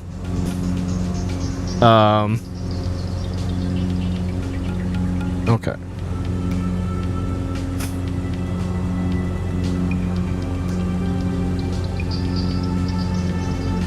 Oh yeah, the Vancouver Island area is really nice. I was talking to my sister about it because she goes there for vacation sometimes. And yeah, it's just a beautiful area apparently.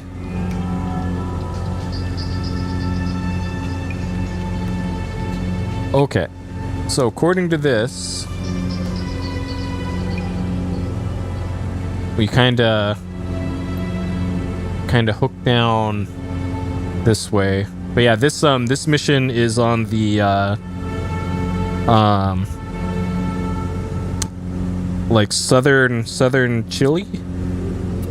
I think if I can zoom this out, like this is the tip, the it looks like the very south edge of Chile. Or I think that's Chile. I'm no geographyologist. And it appears that's my destination.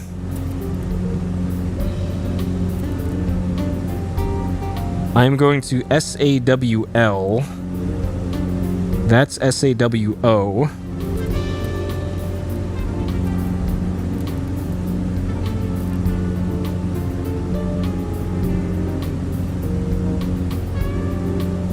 SAWH.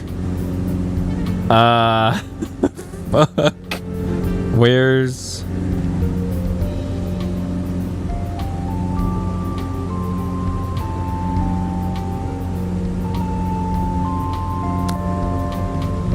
Okay, where's the fun?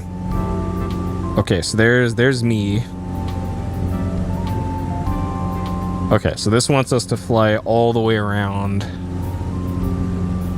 the edge of this sweet ass lake. So yeah, there's some mountains off there to the south, the very south tip of South America, it looks like.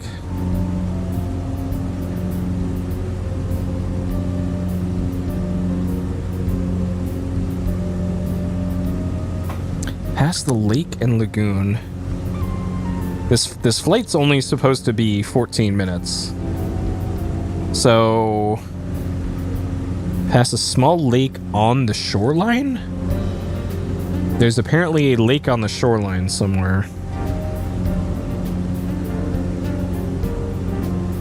Keep heading east. So wherever the end point is of this leg,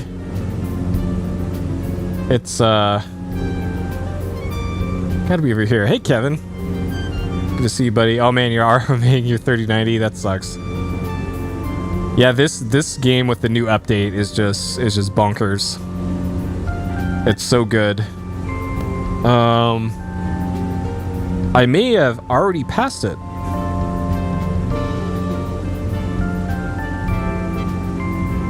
Oh shit, yeah, that's a problem.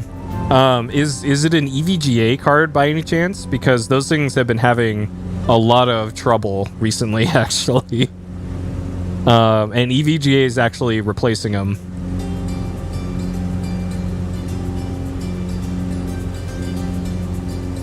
Yeah, it is. Yeah. It must be that fan controller bug that's with them. Yeah, that's unfortunate. Yeah. Yeah, this is one of those few times when I'm feeling good about buying an Asus card rather than a reputable brand.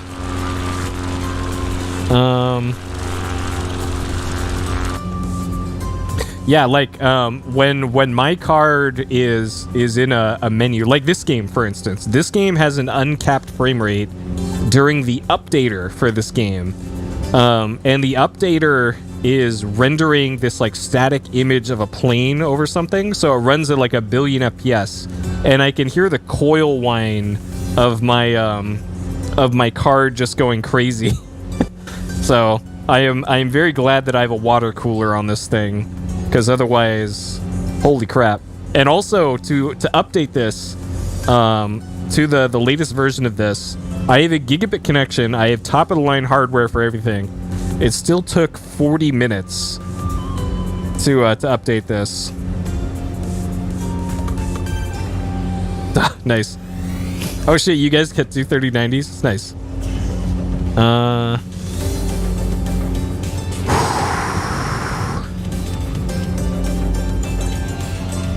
Yeah. Yep. Yeah, I know all too well the pain of having to take apart video cards. Like, the newer the cards are, the more fucking screws they got in them. So it's like, all right, let's keep track of 30 screws, and there's like 5 different variations of screw length and everything for them. Okay. Alright, I'm gonna gain a little bit of altitude here, and I'm going to... Alright, Garmin. Where's this fucking airstrip? Alright. Actually, I'm gonna head out over the lake here, so that there's less chance of me running into a hillside. Okay. Alright, this is a Chrono Cross jam here. Alright, menu. En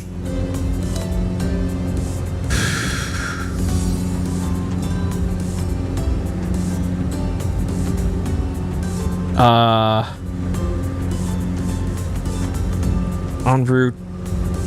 How do I add another Origin Airport? Okay, Origin Airport is SAWL. Let's go. Alright, according to the game, this isn't officially cheating. Okay, enter. Direct to. En route. Back. Yeah, because it's literally flying a plane. Including all of the weird shit you gotta do. Alright, nearest. There we go. SAWL is this way. Alright. Found it. Oh, okay. There's a button called Find the Nearest Airstrip. There we go. And yeah, playing... if you are gonna do this, I don't know if you ever actually bought a VR headset.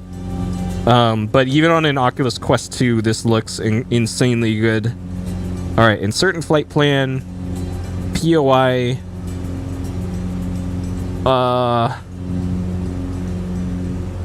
Remove waypoint.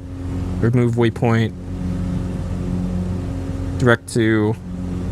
Okay. How do I get out of this menu?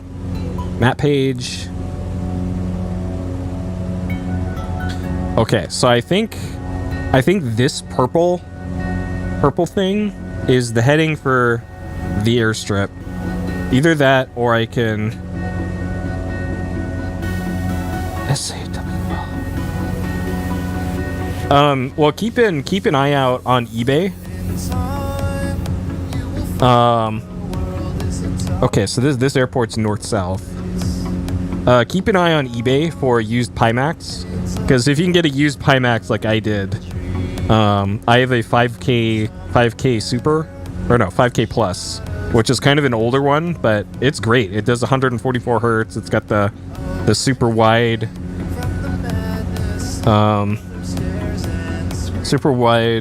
field of view. ETE 14 minutes 46. So according to this, I should be nearly there.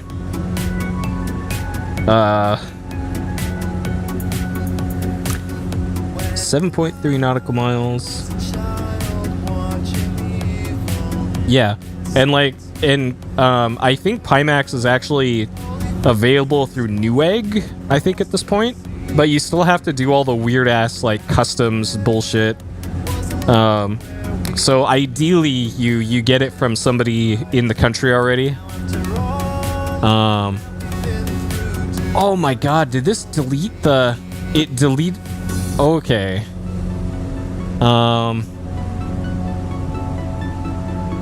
Oh, you're gonna be graduating when I am then. Nice, yeah, because I'm graduating after this coming semester. And the problem with me was I might have too many credits for them to let me fucking graduate. Which is a very fucking ridiculous problem to have. And it's crazy that I would have to fight the university to be able to graduate. Oh, there's that lagoon. Okay, here's the lakes and lagoons that they're talking about. Okay. This makes a lot more sense now. Oh yeah, the same thing. Nice. Oh, that's why I couldn't see these, because these were just fucking tiny on the map. There we go, and there's the... There it is. Okay.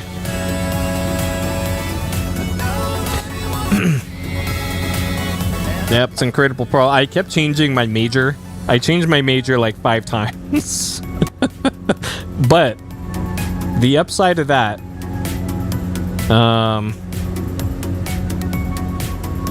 Drop that music, yeah. Yeah, like I had a choice to go into music out of high school. But I was just like, nah. Where's this airport again? It's next to some sort of, oh god, some sort of lake thing. All right, it's at heading 057. We are at 014. So we got to be turning south here at some point.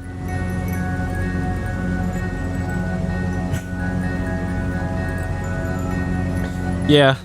Well, if the point of it is learning skills, at least you picked up some skill from that, and maybe networked a little bit during those. Oh, there it is. I see it. Okay. We got actual blinky lights. I think this is the airstrip. Is this 057? No.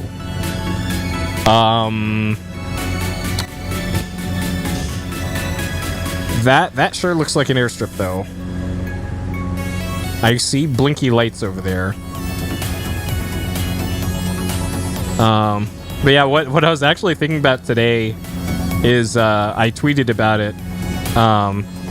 I'm thinking of making a motion simulator for flight sims, VR flight sims, and racing games. Ooh, does this have landing gear? Okay. Flaps down, gear down, engine off. Okay.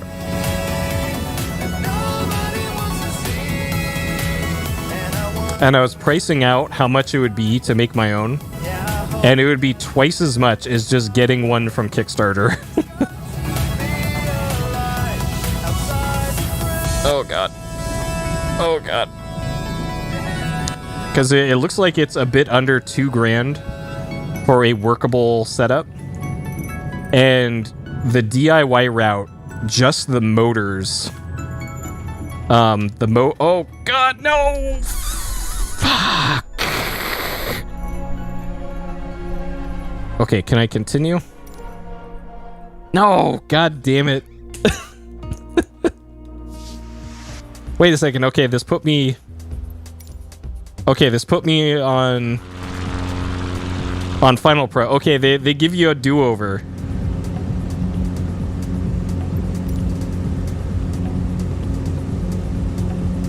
Oh no. Okay, so all right, I'm curious. If I land, all right, flaps are down.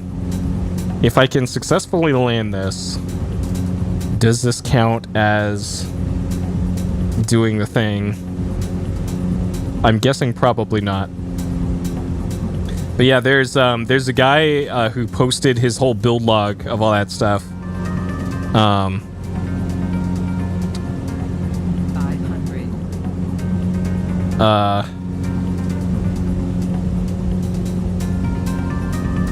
Well, yeah, you work in psychology though, right? Because that's stuff like that, especially like clinical research. Like you interact with academia a lot more throughout your career, I guess, than the other trades. Hey, Tiffany.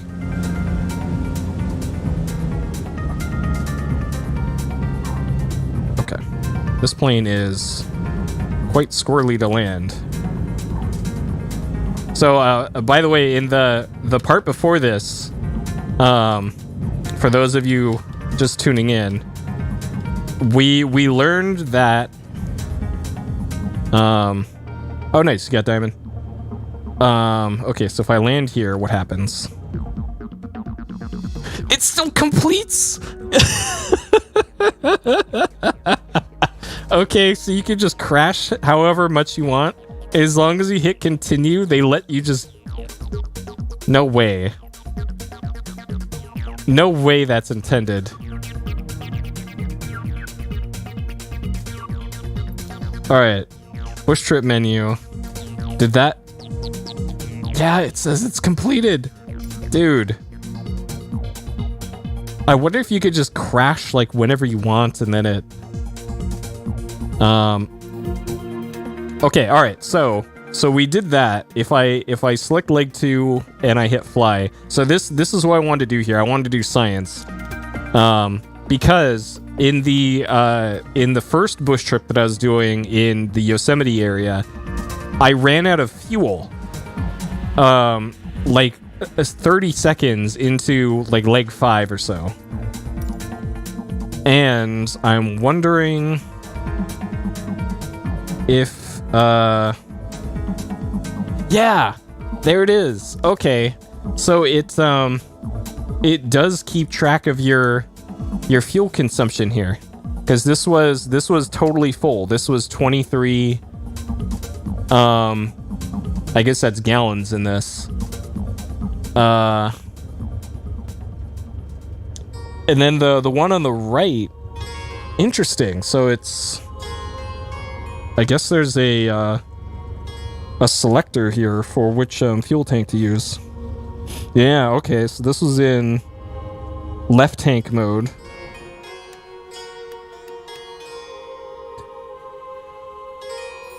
Huh. Like, I guess it would make sense if there was an achievement or something tied to, like, do the whole bush trip on one fuel load. But that wouldn't make any sense, though, because there's clearly not enough fuel to go around. Huh. Okay, well, I'm gonna have to investigate for next time how to fix that.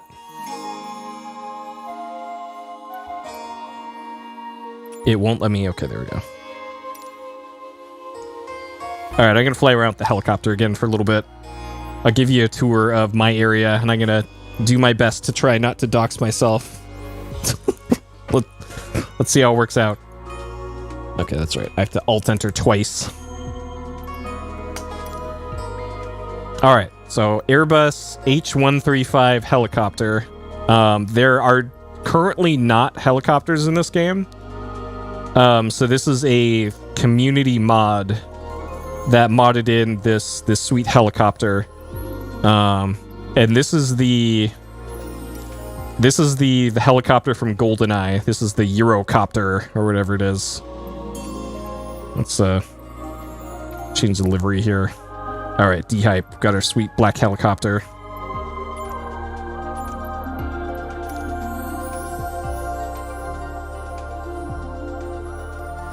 Okay. Let's take off from the local airport here. Do a ramp start. Okay. At noonish, I'll take you over to Laguna Seca. The raceway that I can literally hear from my place, and it annoys the shit out of me some days.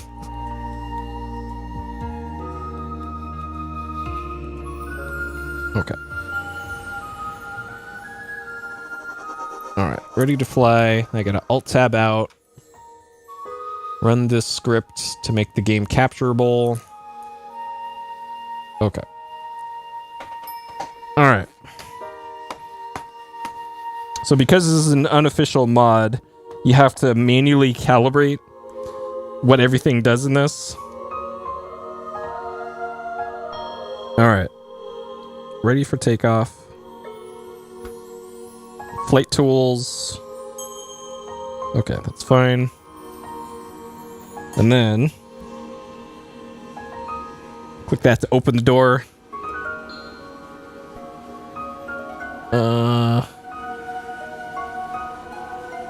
Okay, open the other door. I can't get rid of my ghost pilot. He's just kind of there forever. You can also remove the doors completely.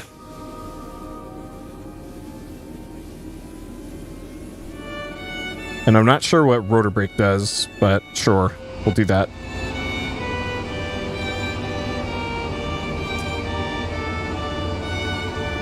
Okay.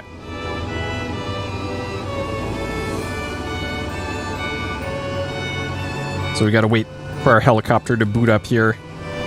So the battery's discharging, doors open.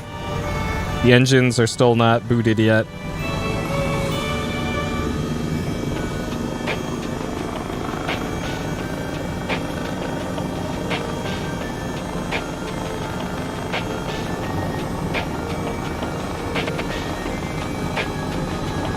I think it's almost booted.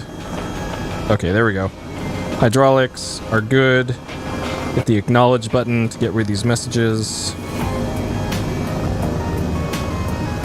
Okay. Alright, and then take off.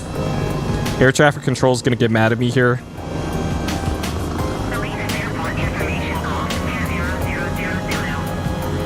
Okay, and then turn on our go fast button. Alright, so here's Monterey International Airport. All these trees and everything, accurate. This is how the area looks like around the airport. It's like a mix of forest, and then over here, it's just like weird badland over here. And then if we head northeast of the airport here, the doctor that I go to for my foot injury was actually right over there, right next to the airport. And it's apparently the same doctor that the 49ers use. I don't know why they come all the way down here for foot injuries, but they do for some reason. Guess this is like 2 hours from San Francisco, but sure.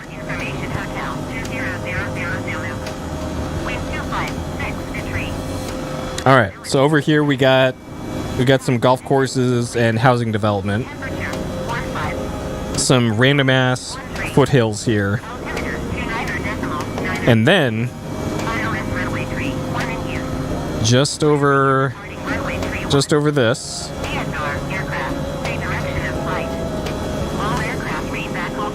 is the infamous Laguna Seca. Right over here. So the only way to get to it is this like single lane road over here. And then here's the racetrack. Just kind of close to these little towns over here. But here's the track. And it's just like a couple miles from the airport. So there's the start finish line. Right down there. Here's the pit lane. Usually the lap, the standard way to do the lap is this way. And then you go around that bend, go around over here. Here is the lagoon. It's just this dirty little pond in the middle of the track. And then around here, I think they're actually starting to do events at the track now. They haven't had an event here in like over a year because, you know, everything. But then up over here, yeah, right up to the top of the hill, and then here's the corkscrew right here where you get this crazy elevation change. And then off down that way to a right turn to this turn right here. The corkscrew I typically don't have issues with. It's actually that final turn onto the straight, and also like this turn for some reason I have trouble with. All right, Salinas Airport. So this is a bug that I've gotten before, where the Salinas Airport traffic controller keeps giving me the same info over and over again, and I'm not sure why.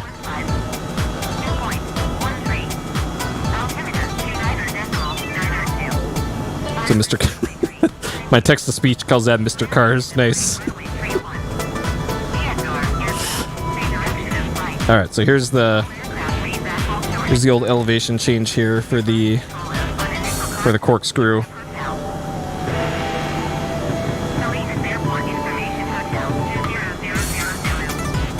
It's pretty severe. Yep, and according to Bing Maps, there is just a random pedestrian bridge right in the middle of the corkscrew. Now, for some reason. Yeah, this helicopter is so much fun, and it's free. You just download it. Some team of people made it and released it for free. But yeah, I don't think this is what this part of the trek looks like. And I'm pretty sure there aren't these generic trees off to the side of it. And this shack as well. Shack with the satellite dish on it. Alright. Let's head over down to the coast. So this area, here's my cool helicopter shadow. So yeah, we can be a make-believe like camera operator helicopter. So it's kind of in the middle of the nowhere, but because of the topology of this area, something about it, like the sound funnels through this valley here or something, and I can hear the cars and or bikes at the track when they're actually doing stuff at the track. I can fucking hear it and see how far it is from all like the developed areas on the coast here. Like that's how fucking loud those racing cars are. Like this is pretty far, and I guess there's nothing here to absorb the sound, but like and I can only hear it from my bedroom. That's also the weirdest part. Like in my living room I can't tell, but if I'm in my my bedroom and it's quiet around, like it's usually like midday, I can hear it, and I can tell if it's a car or a motorcycle.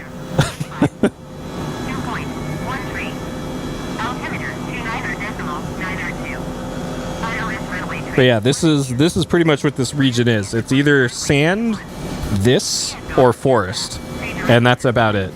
And speaking of sand, so this is Seaside. So this is one of the new things in the latest update. They actually put like town names on these floating icons now, so you don't have to guess. Before the old floating icons only showed airports. So this is new and pretty good for figuring out like where you are. Alright, so this is Monterey Bay. And everything on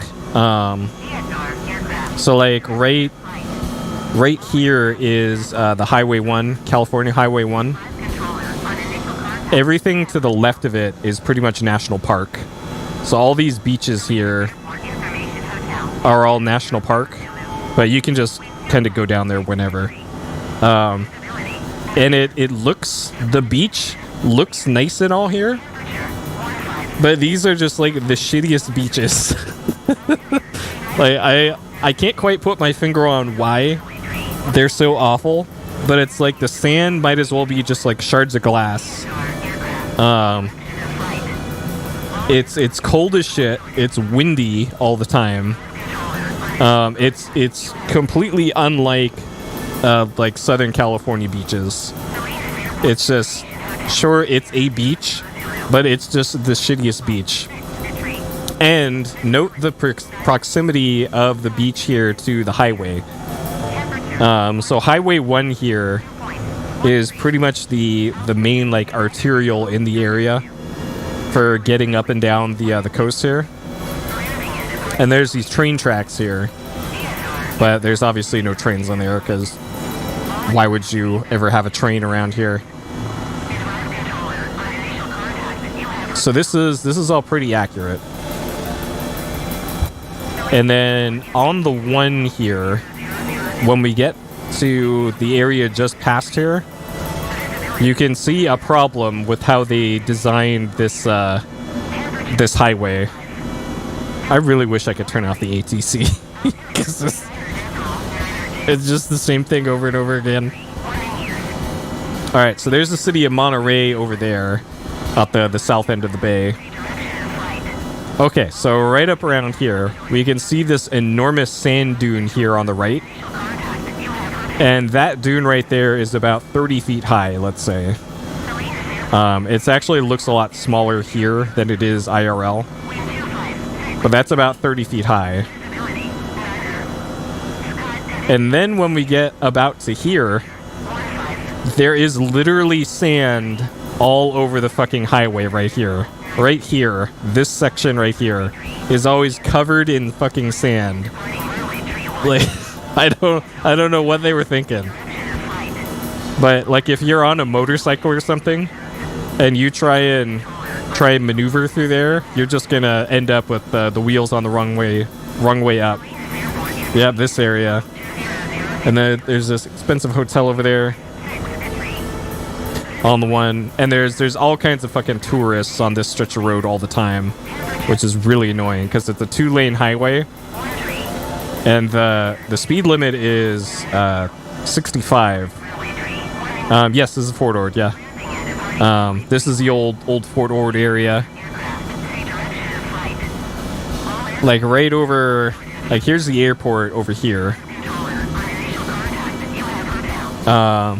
And there actually still is an active army base. But it's like 2 blocks, and it's over there in that direction on that part of town.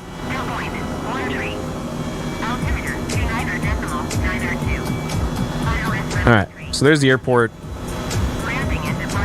There's like the full extent of the terminal for the airport is this one building right here. So that gives you an idea of how big of an airport there is here. There are 2 flights, 2 commercial flights per day to this airport.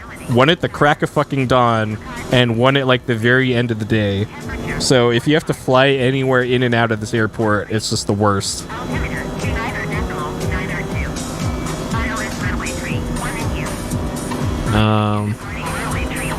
Alright, so that's Seaside. There's also a place called Sand City.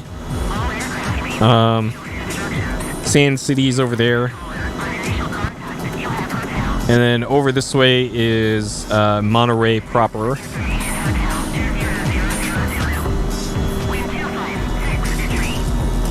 This Super Mario World remix is pretty good. So if you hit a home run in this, your ball's going into the lake apparently.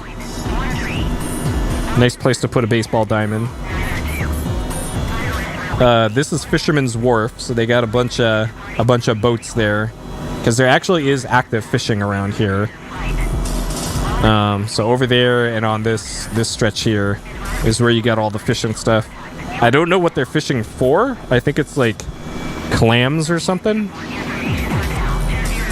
But that's where all that is. And then the Monterey Bay Aquarium, that aquarium that posted all the memes during lockdown, is right here, I think. Right here on the edge of the thing. Definitely worth a visit if you're ever in Monterey.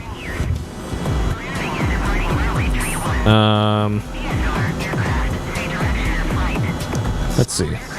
So here's Monterey proper. And then I forget what it's called. I think it's like Pebble Beach or something. The big golf thing that they have over here. Like Pebble Beach Classic or something, part of the PGA tournament. Yeah, probably fish, but I think it's actually like clams or something is what they get over here. So this is where that fancy Pebble Beach golf course is, right here at the tip of the peninsula, and I can actually tell when they're doing that golf tournament thing here, because there's very specific types of assholes that show up around town during each different event. There's a specific genre of asshole for the golf tournaments, a specific genre of asshole for the Laguna Seca events, a specific genre of asshole for the classic car events, and then the fourth genre is just miscellaneous random tourists. And then this area is Carmel, I think, and this is pretty much the Beverly Hills of the Bay Area. Like, all of these houses are like $40 million for these houses. So like Beverly Hills is Los Angeles's kind of like rich people area. This area right here is the Bay Area's rich people area, right up here. And I see all the time in the local paper, like all the stupid NIMBY shit going on. Like, oh, we don't want people using scooters past 4 p.m. on Sundays, otherwise our brunch will be upset. Or like, we need more yacht parking in the Wharf for our super yachts. City, please pay for it. Oh yeah, Carmel's over here. Okay, this is a different rich people part.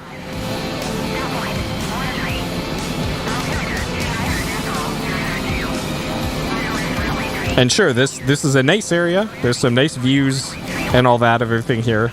This is high school, I guess. But man, there's just a lot of stupid local shit going on in this area.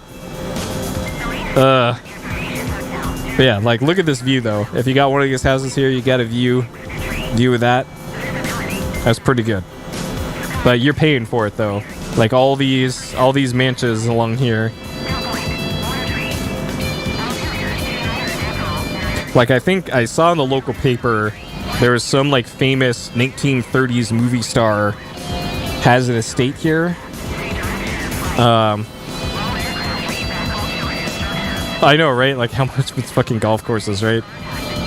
I think there's some old movie star's estate is going up for sale.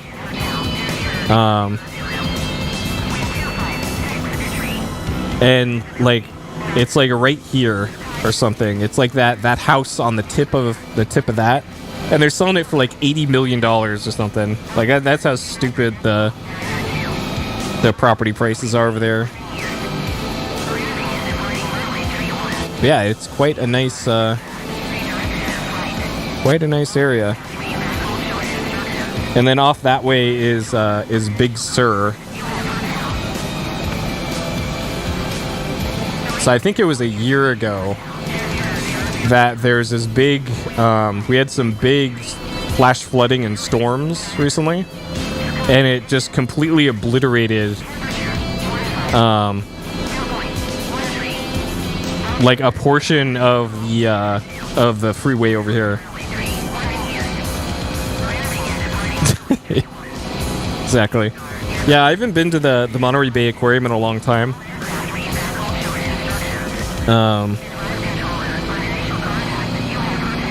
Yeah, I think this is the one here. Man, the ATC is really still going at me, huh? Alright. Let's see if I can sort out Salinas Air Traffic Control.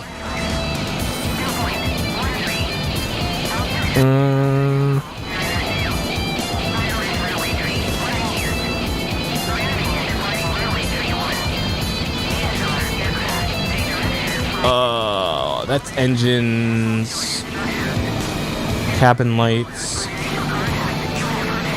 generators. Okay, let's set her down over here. Hey, Alyssa.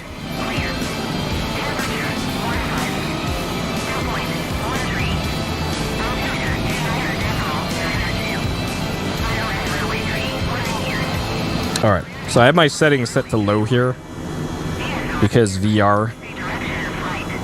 So the coastline is a little crunchy here.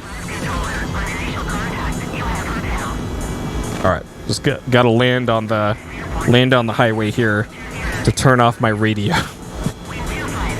So like these houses here.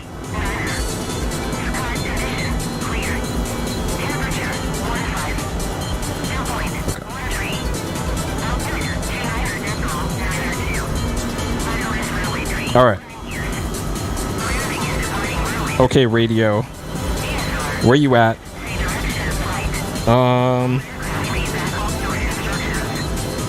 Speaker. Is this... Can you even interact with the radio in this? Audio radio. There we go.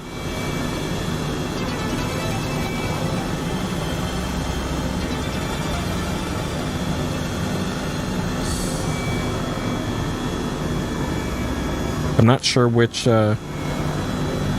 eye is controlling. Oh, it's the left eye. Okay, so that's navigation frequency. Comm 1, mic 1. I don't think I can turn off the radio. Okay, well let's take off again and see if Salinas ATC is shut the fuck up. Let's see. No!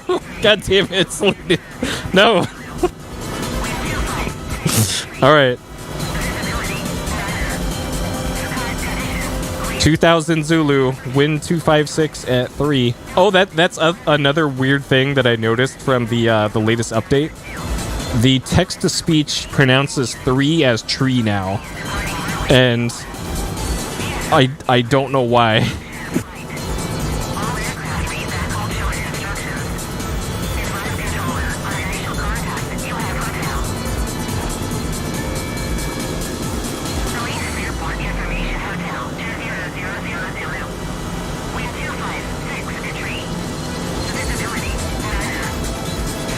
That's fair.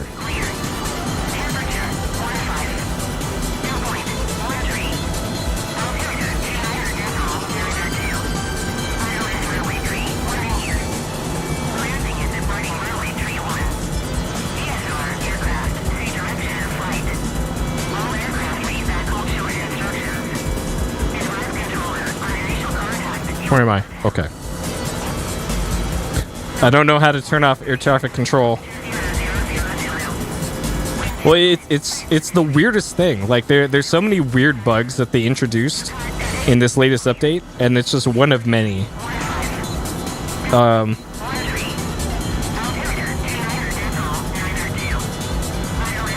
Yeah, I'm not sure if I can turn off ATS, lady. Good old Salinas. But yeah, this is if you're ever in this neck of the woods, the one highway along here between Monterey and probably Santa Maria, like this is the kind of road that you want to be on like a motorcycle or a convertible or something, because off to the right you get the ocean, and then off to the left you get this cool ass coastline, and it just goes along here.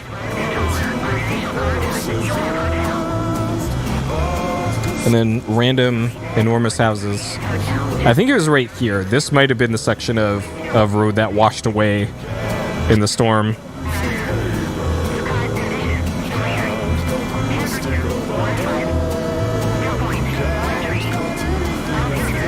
But like if you're visiting the area from internationally or something, this is where you want to go. Like rent a car and go along this section of the one.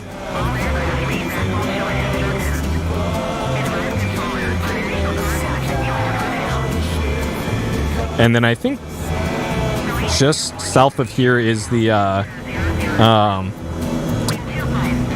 Hearst Castle, I think that's over here somewhere. The fucking enormous castle that the newspaper guy in the 20s built because he was so fucking rich. It's either that or the Winchester Mystery House is around here, I think. I think that's over here. I would ask ATC, but ATC is still contacting me. This is Big Sur. So south of Monterey is Big Sur. So right there's the highway. It goes along there. Over this. Here's Bixby Creek Bridge. Right here. According to the README file that came with the helicopter, it said you can't fly underneath bridges, or some bridges, but I'm curious. Can I helicopter underneath this bridge?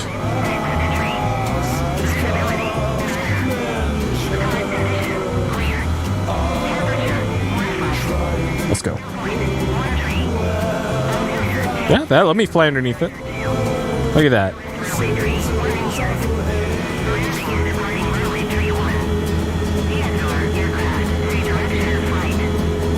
How much they selling her gas for? Yep. Well, based off of how much some of the other stuff is sold for, it'd be at least 200 million.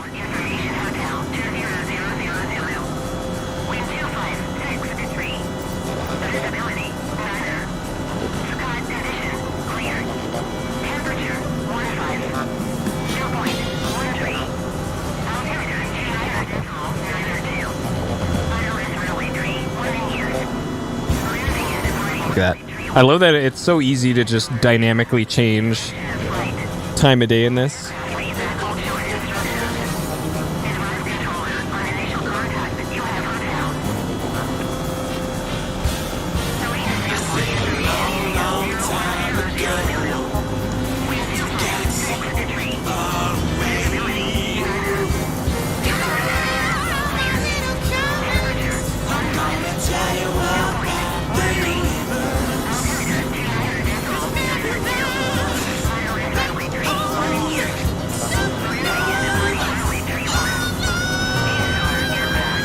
It might be here. This looks like a place where a rich person would build a totally inappropriate mansion.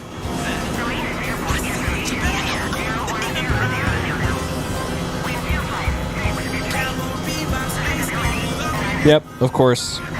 Oh, geez. Yeah, these places probably not cheap. Though this might be like a rest stop or a national park thing, but I have a feeling it's not.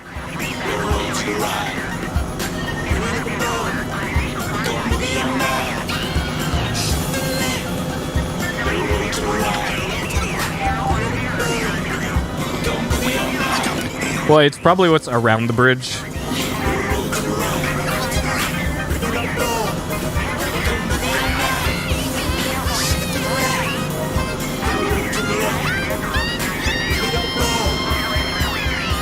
Well, it's probably more like what else is there for a man-made thing.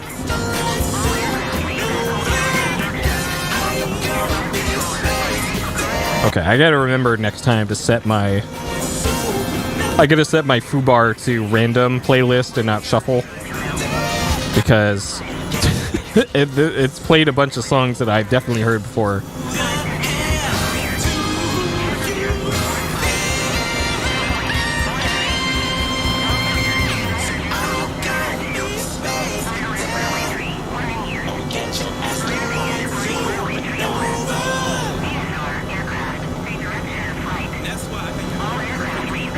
Oh, private property, yeah.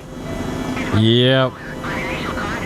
That's why I forgot when it was formed, but there's actually an agency now in California that has authority over everything,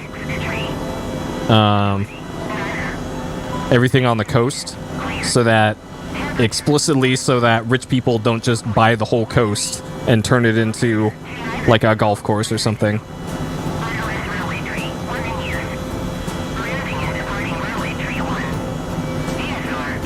Because that's stuff I've had to look into for the day job every once in a while. Or what does the California Coastal Commission have to say about this new piece of property?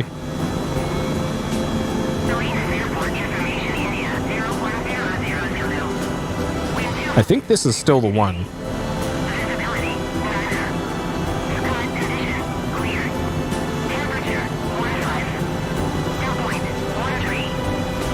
Okay, I gotta turn on Sanic mode here to get over this hill. Okay, there's the one. We're on the wrong side of the mountain here.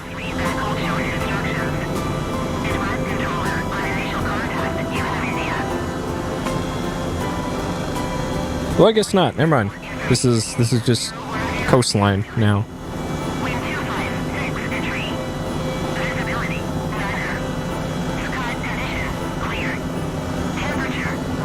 But yeah, like I was mentioning before, the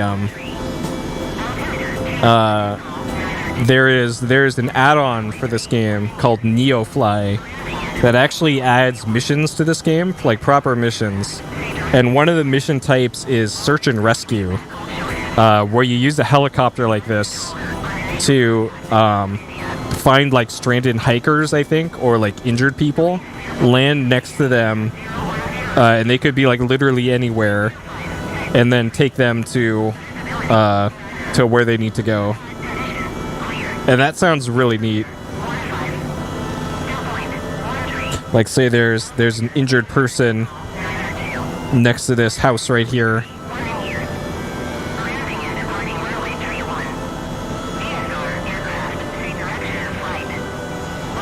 So we set it down on this tree. Perfect. All right.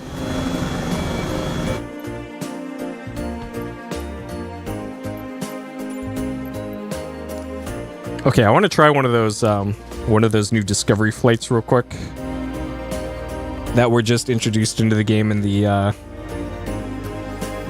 latest patch. Activities, Discovery flights.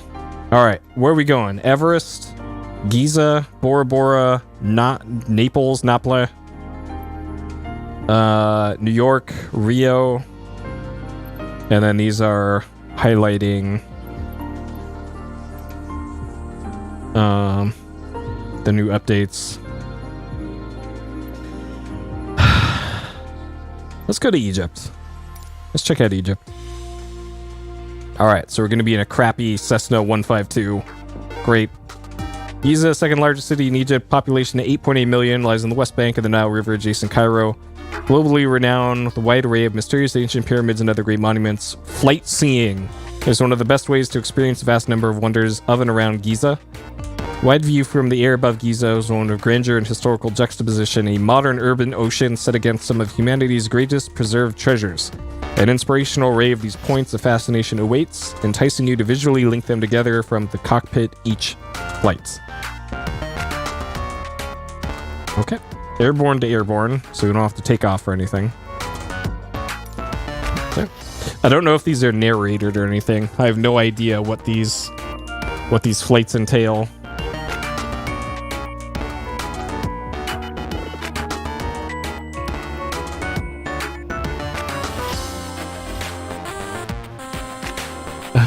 Chinese food. I would be too. Chinese food is really good. I don't blame them. All right. Unlimited fuel, unlimited range.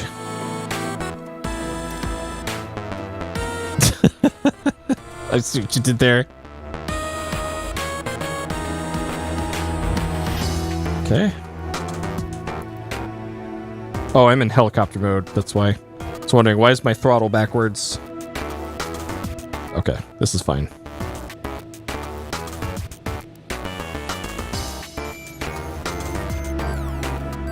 I have no idea what this mode wants me to do. Just it puts you in the air near the pyramids, I guess. And then here's Cairo. It's just a bunch of fucking desert. There's a couple more pyramids over there. There's one over there. And then this is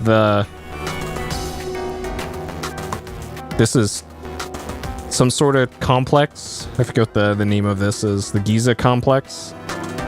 Yeah, Giza Pyramid Complex. There you go. It just literally tells you. Wait, is this a Pilot Wings remix? How perfect. Alright, so we got Big Boy Pyramid there. We got smaller pyramid and then 3 crappy pyramids. Didn't even finish making them.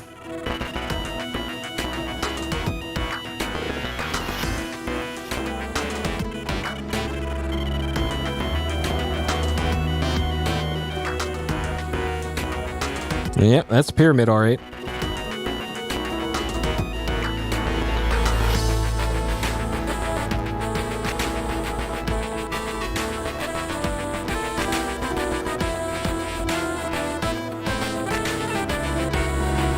And then there is Dogman or Catman. This is that thing that I couldn't get past in La Milana 1 for a long time.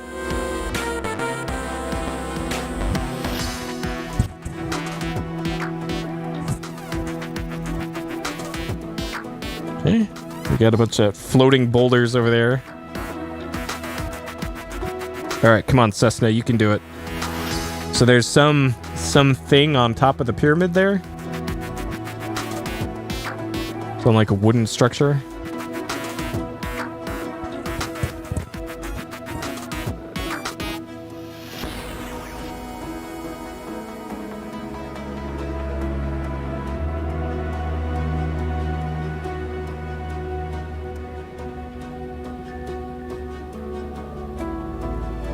Interesting that they disable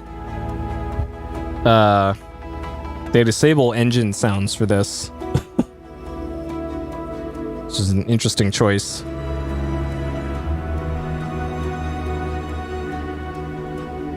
Huh. Unless I'm like randomly clicked out of the window or something. To 5G tower. Probably. And we got the little buildings down there. I think these are all hand placed by the team that did this. I'm not sure if this is using the Bing Maps data or not. At least there aren't a bunch of random trees sprouted up around it.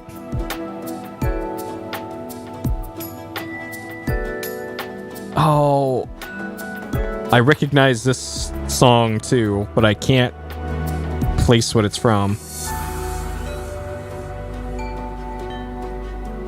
Shit.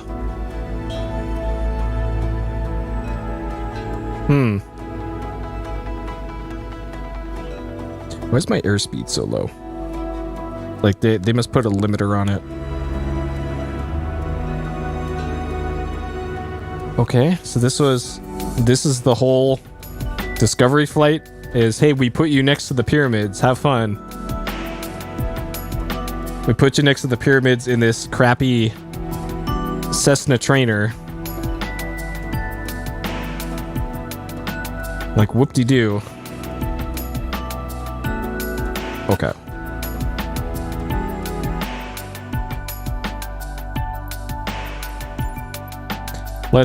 Let's go back to the pyramids in a slightly faster plane, shall we? What song is this? Oh, Final Fantasy X. That's why I recognize that.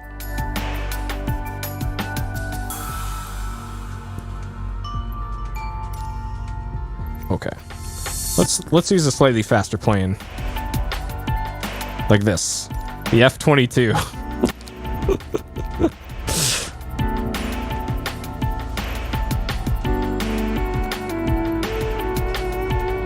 Alright. Back to Cairo.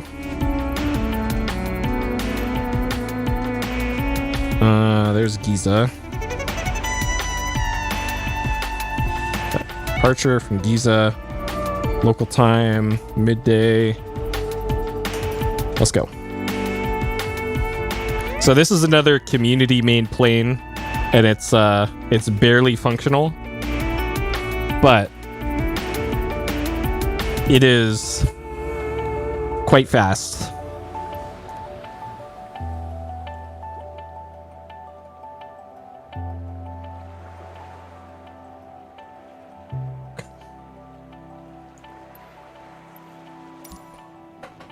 Oh man, they put you way up here too.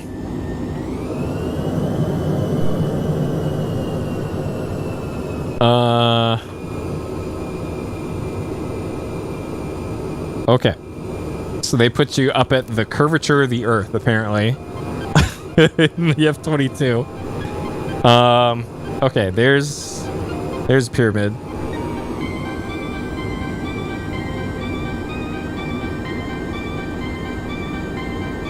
Alright, let's check out our cool...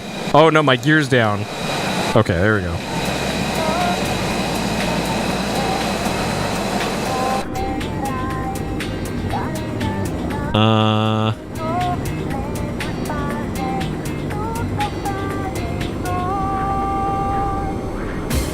Okay, let's pull up a little quicker here.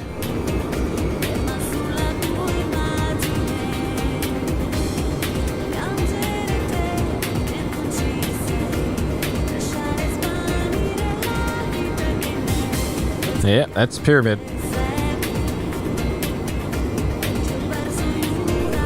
Alright, throttle up. So yeah, it turns out military jets a little faster than the Cessna 152 trainer.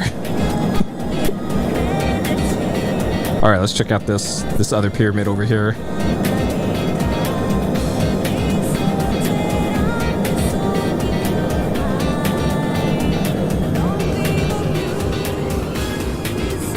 So this is so wild. Like over there, just fucking desert, and then at this very specific line here is where the Nile is making all this greenery happen. All right, so there's an attempt at a pyramid. All right, good try on that pyramid.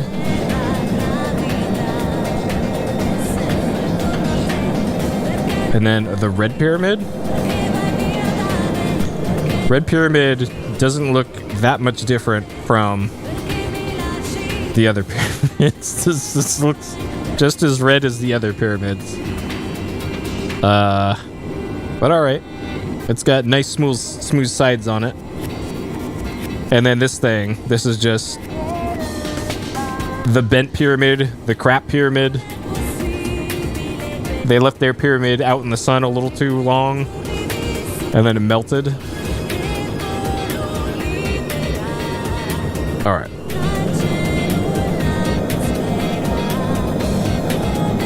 So yeah, this is like 20 miles maybe on either side of the river is like livable area.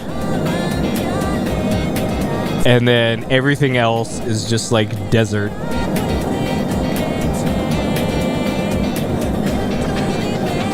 Man, that's wild.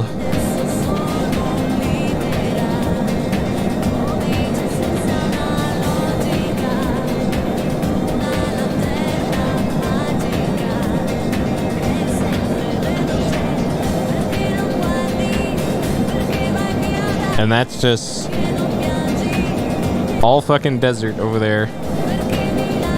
God, that's so crazy. That you can like clearly see the delineation between desert and not desert.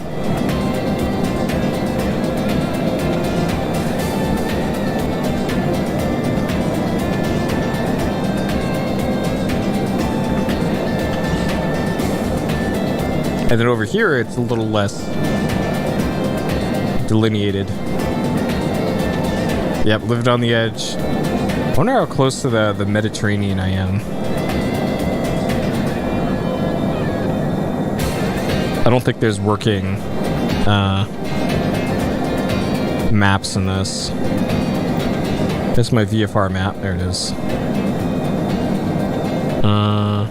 Dang, we are moving on that map. Actually not that far from the Mediterranean. Though at the rate I'm going, gonna be a little bit.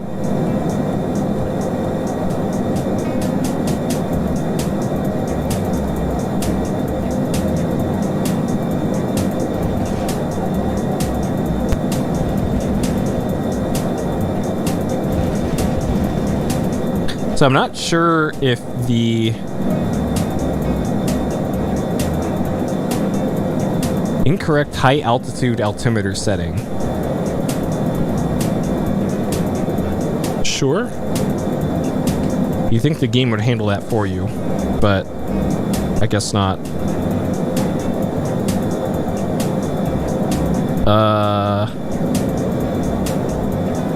Navcom,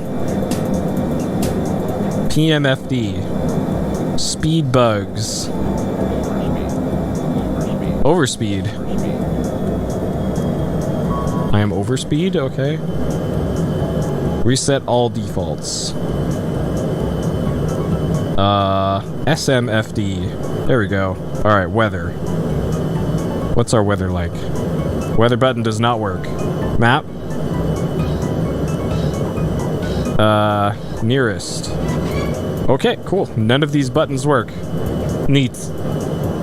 Well, glare shield?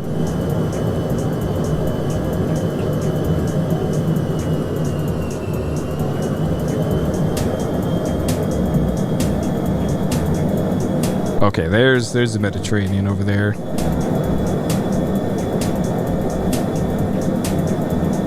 Yeah, so now that we're in the Nile Delta, like everything is green. That isn't like city. Man.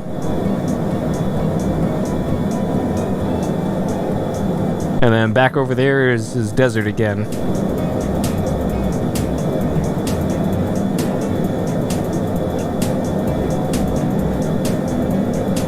Let's see, this is Sonic 2, I think. Alright, let's get some more speed here.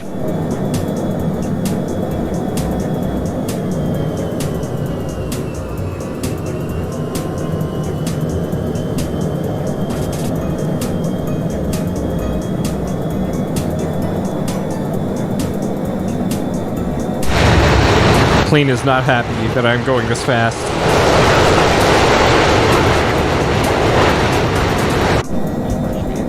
Alright, overspeed.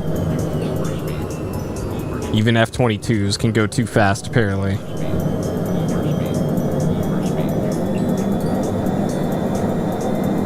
Sailing sim? Actually, Farm Sim 2019 is, I think, one of the upcoming free Epic Game Store games. And I saw on Goodwill somebody was selling, or one of the stores was selling the controller for it. And I briefly thought to myself, man, I should buy that. I should buy that and play Farm Simulator. But I didn't. I showed restraint. I don't need more weird ass specialty controllers.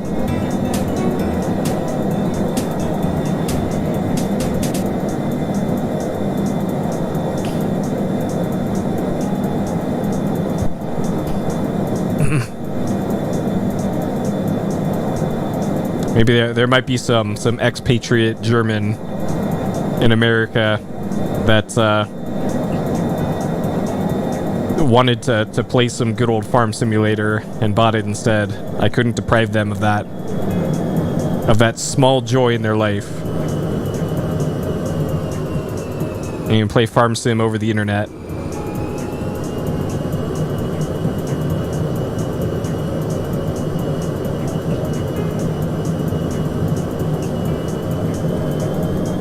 Well, the Farm Sim controller actually has like 40 buttons on it, so you feasibly could. And it's got the enormous wide steering wheel that has the rotating knob bit at the top of it. So instead of driving it like this, you can grab onto the thing and operate the wheel like that. Like I bet that would work great for like a forklift game, which I know there is a forklift simulator, and I think it works in VR, but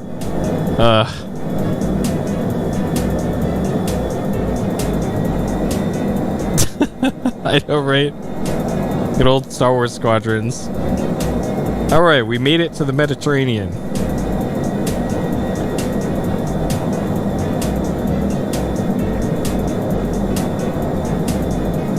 And yeah, it's mostly farmland. Sure.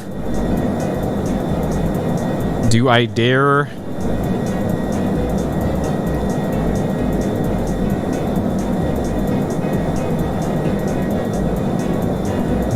That is Crete, isn't it? Or I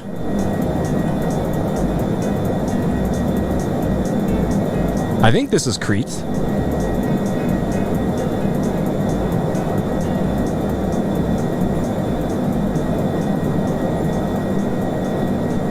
I can't zoom out the map any more than it already is. I think that's Crete, though.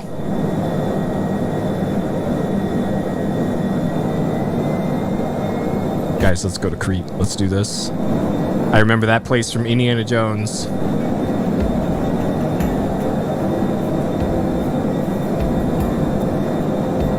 That's either Crete or, like, Cyprus? I don't think there's a better map.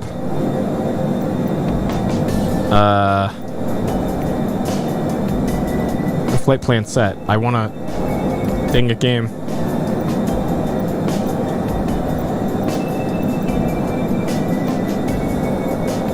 Okay.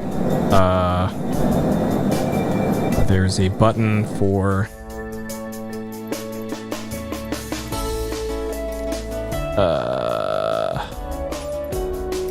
control options.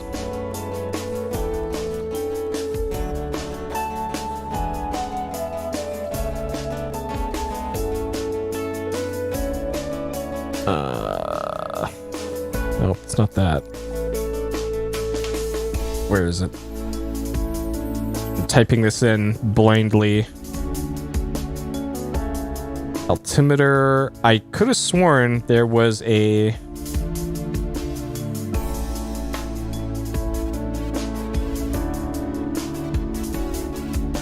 There was a fast forward function. Autopilot speed.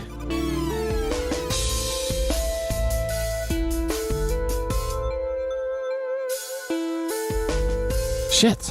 I thought there was. Miscellaneous. So it's not in camera, not in VR, not in radio. Sim rate? Simulation rate. There we go. Plus and minus to change.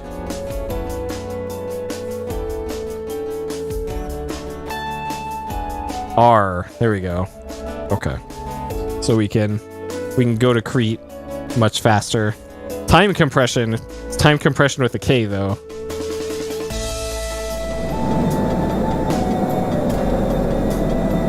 Okay. R and then plus. I don't think that's doing anything.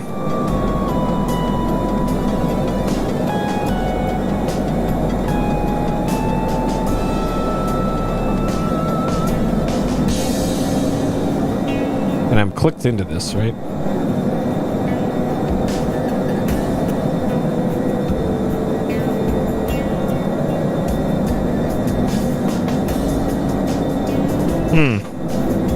Well, that's a bummer. Okay. I don't think we're going to Cyprus. Or Crete.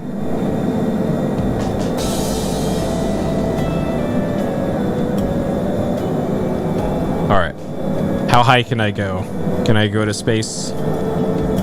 Somebody made a international space station for this. Oh, that was Cyprus? Okay. It wasn't even Crete. Yeah, Crete is by Greece, I think. Alright, so there's...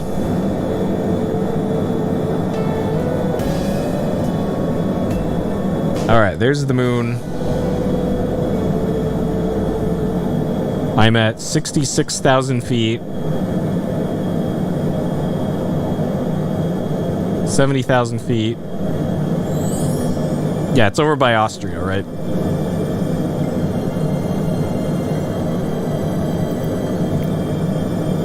Alright, let's get us some clouds. Yeah, we're way above the cloud layer. High level clouds? Okay, we're above even the high level clouds. Okay, I have lost control of my plane here. I can't even pull up.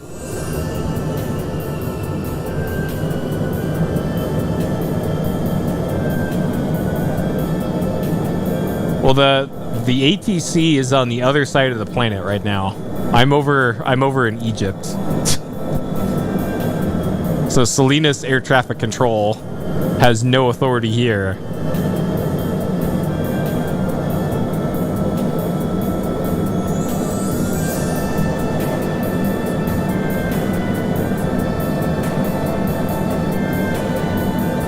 Yep, we've escaped for now. All right. I'm curious how bad the. Okay, where's my keyboard?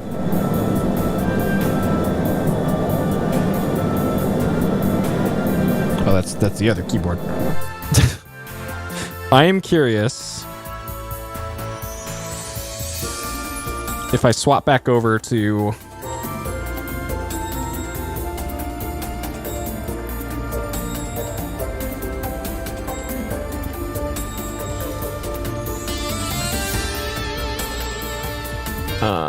This.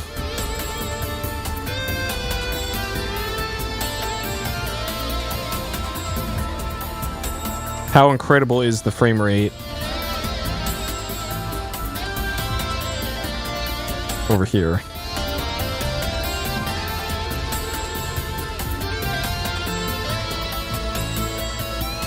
In New York. New York. Never been there. Don't think I ever will. Oh no, they have tunes in the cockpit. They have iPads. a lot of newer planes.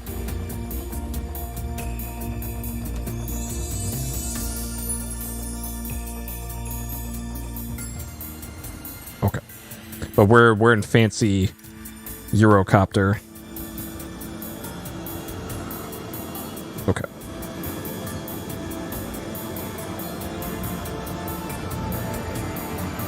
Wait, am I set to the correct? I am.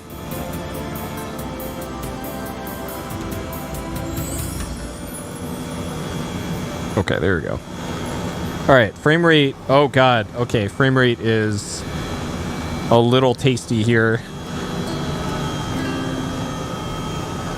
Let's open the door. Get ready to bail. And better yet. Okay, remove our doors. Okay.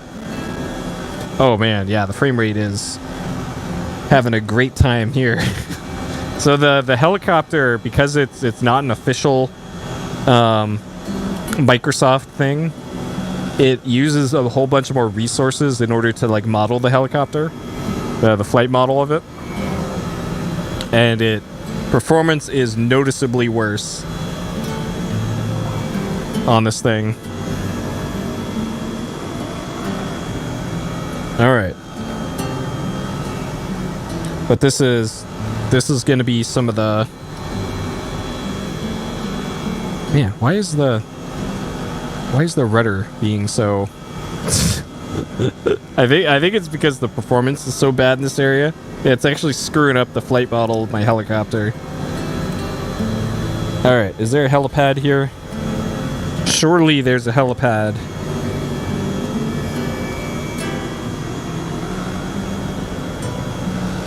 One whole successful flight, nice. All right. You'd think one of these damn buildings would have a helipad.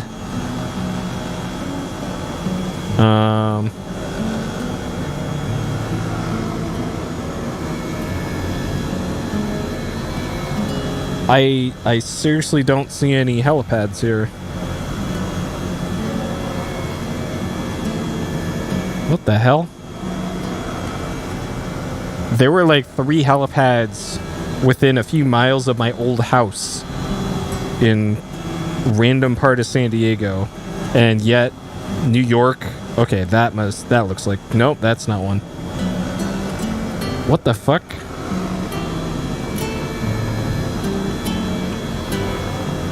Just drove there, nice. That's actually one of the user mods for this. Is there's like, hey, you wanna drive this random Mitsubishi SUV in Flight Sim? Here you go. Okay, maybe there's a helipad over here. New York City, I am disappointed in you. Probably not the first person to ever say that.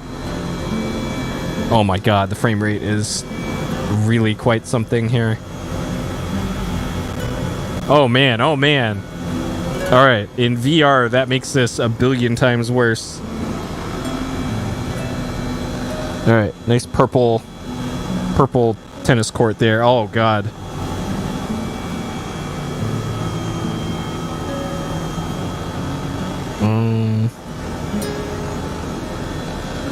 Dude, where's all the helipads?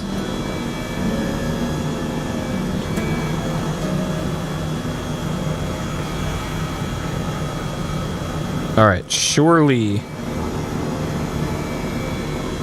over here there's gotta be some helipads.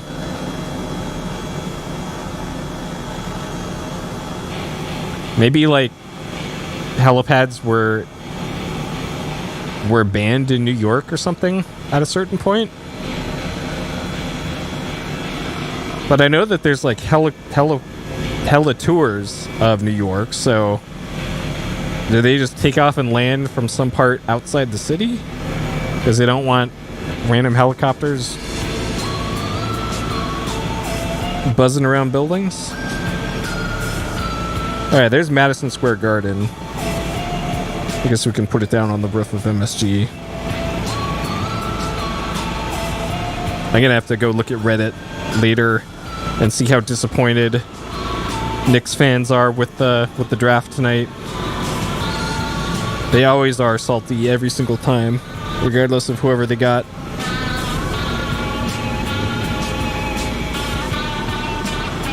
Alright, I don't know why I have to be holding the rudder here while I do this.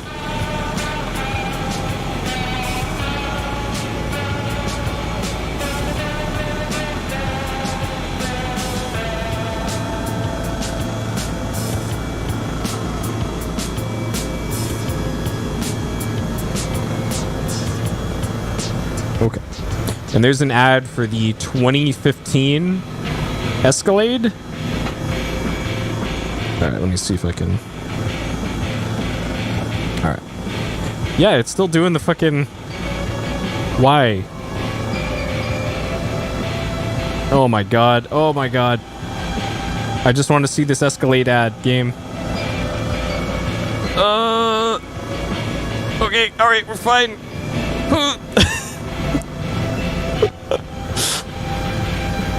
Okay, alright. Okay.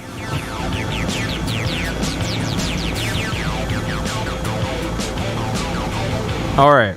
So it turns out flying around New York City, bad idea in the helicopter in VR, because it's just a bad time. I'm sure performance is just fine. Oh man. Okay, so it gets so bad that it actually shows me the Steam VR overlay every once in a while, which is really not a good sign. That means it's losing tracking from bugging out so hard. I'm pretty sure... Oh, this explains why. It didn't do the boot up. Okay, so these buttons down here... Okay, now I have full and easy control over my helicopter. Jesus Christ. That explains that. So these buttons here... A trim... Oh god, I'm about to... So A trim, backup, and autopilot 1 and 2 were all off. And that's why the helicopter was bucking me around.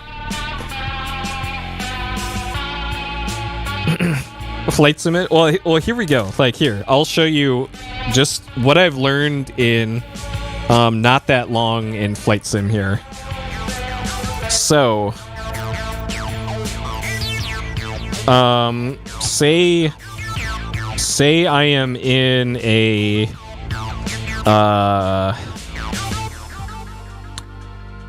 Okay, let's do the float plane Cessna 172. So this has got the little float plane doodads on it.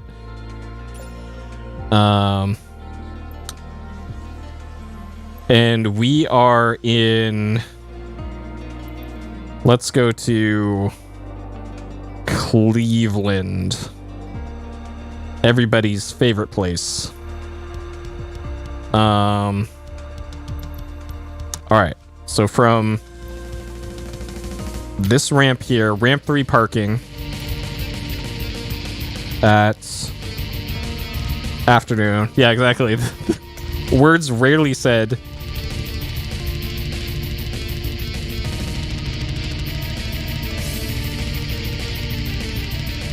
All right, so say I am stuck in the middle of Cleveland and I need to get out of Cleveland as fast as I can because it's Cleveland. And my only method of escape is a Cessna 172 with pontoons on it. So I need to be able to do stuff like this. So we're gonna turn off our yoke. We're gonna set our fuel to all. That's fine. We are going to where is it? Okay. We're gonna set master battery to on, and that turns on our Garmin. We're gonna turn on alternator to on.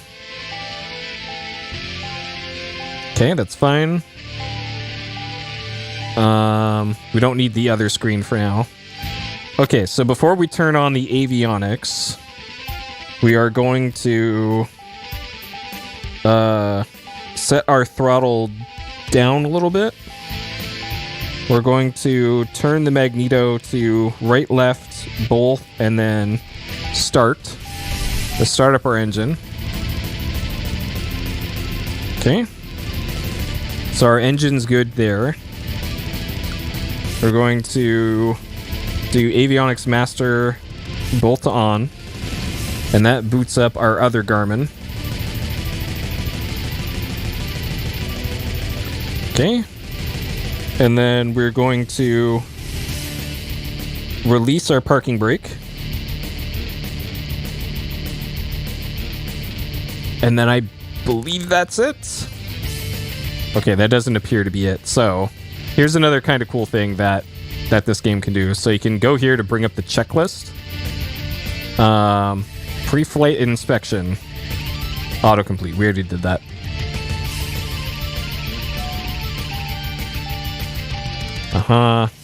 Avionics switches on. Okay, this is all stuff I already did.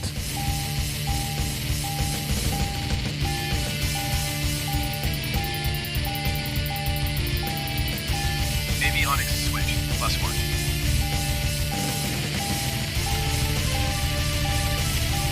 Okay, check.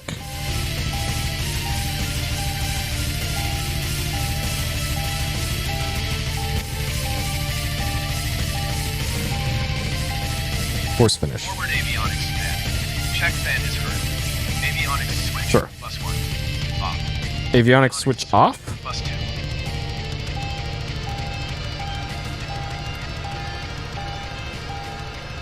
I don't. Okay.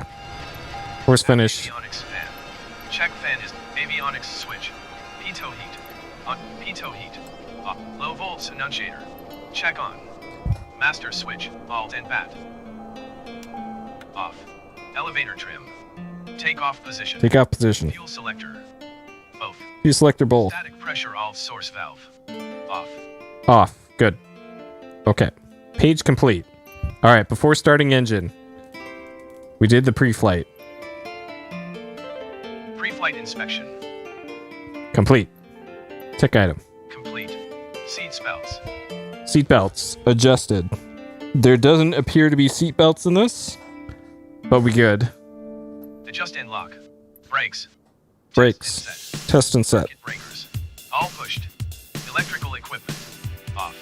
Avionics switch. +1 and +2. Off. Fuel selector.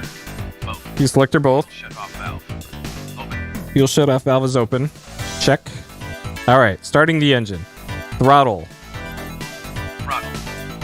Open 1/4 inch. Open 1/4 inch. Check. Mixture. Mixture idle cut off. Idle cutoff. STBY bat switch. Standby battery switch. Press and hold for oh,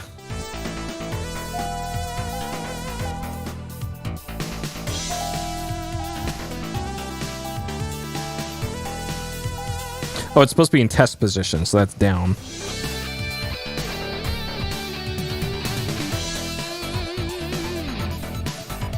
I don't know how long it wants me to hold it. Oh, hold for 20 seconds? Jeez. I'm pretty sure the battery works. Because I just turned everything on. But okay. Go off, checklist. Test hold for 20 SEC. STBY. 20 SEC. Are you kidding me? I gotta do it again. Set battery switch to arm position. Verify that primary VFD comes on. Okay, there we go.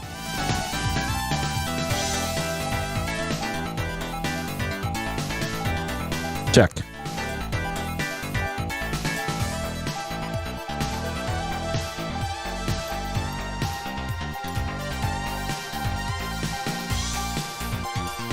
Verify that PFD comes on. It did. Arm verified that PFD comes on. Engine Check. indicating system. Check parameters. Bus E volts. Check 24 volts minimum. M bus volts. Check 1.5 volts. I don't know what I'm checking for. Bat SMs. Check verify discharge. STBY bat annunciator. Check on. Sure. Check on. Propeller area. Prop area clear. Sure. Check. Clear. Master switch. Alt and bat. Alt and bat on. Beacon. Beacon on. On. Mixture. Mixture rich. Auxiliary fuel pump. Aux fuel pump on for 3 seconds, then off.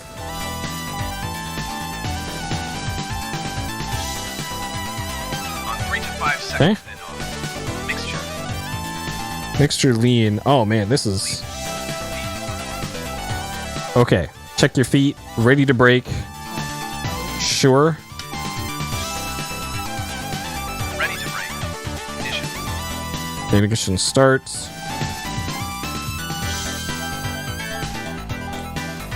Start. Mixture.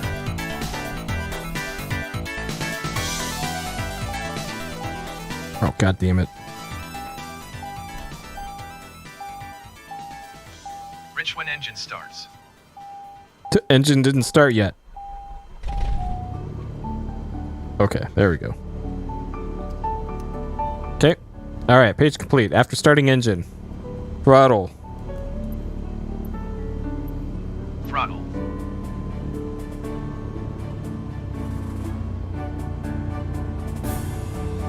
Adjust 1,000 RPM.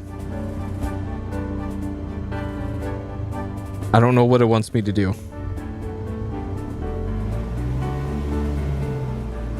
Adjust it to 1,000?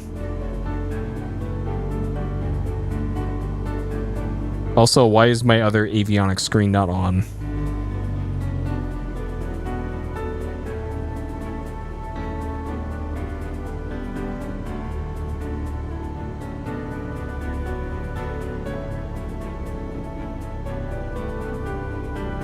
Adjust 1,000 RPM. Okay, sure. Oil pressure. Check. Amps. Why bat and why bat. is the screen black? Check verify charge shown. Low volts annunciator. Check off. Uh-huh. Avionics switch. Bus 1 and bus 2. Where'd my mouse pointer go now? There we go.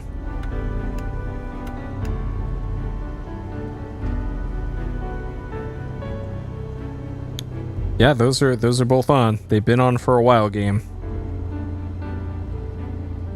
Bus 1 and bus 2 on.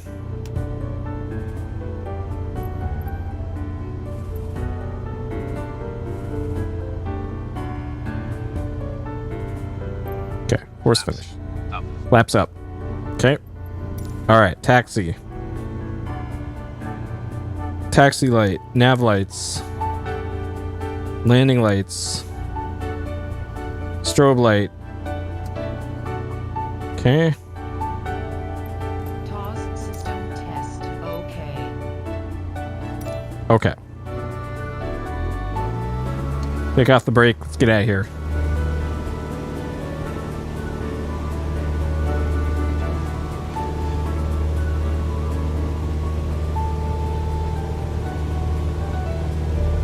In our big ass float plane.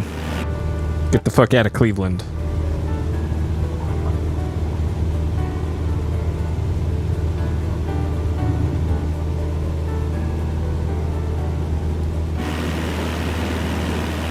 Okay.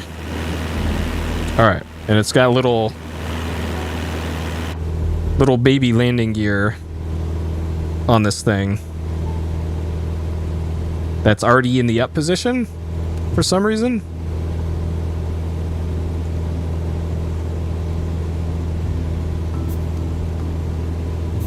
That's weird. I don't know why they were, okay. Sure.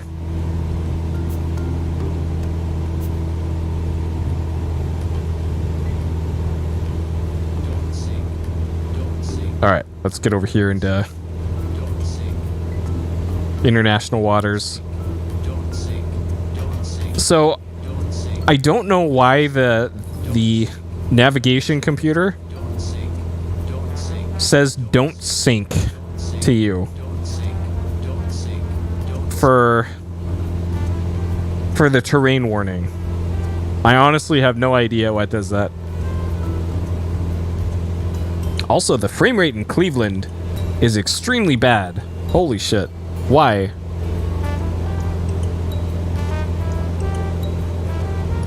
Okay. It's also really hard to tell when you're coming in for a water landing, like how far away you are from the water. Like, I know I can look at my altimeter here, but that isn't always accurate. Yeah, that's true. Maybe it's all the fake trees that keeps having to spawn here in Cleveland. Alright, let's come in for a water landing.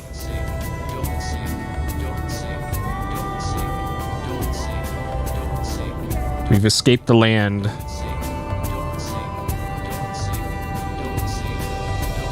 Okay, according to the altimeter, we're still 650. Oh god, okay. So my altimeter said we were 590 feet off of the ground, but clearly I am bouncing off the lake right now. so there's some sort of adjustment you have to do. And I'm not sure what the pilot thing to do for that is. Are you just supposed to know what the elevation offset is? Is there some way to set this to 0? Because that makes a whole lot more sense.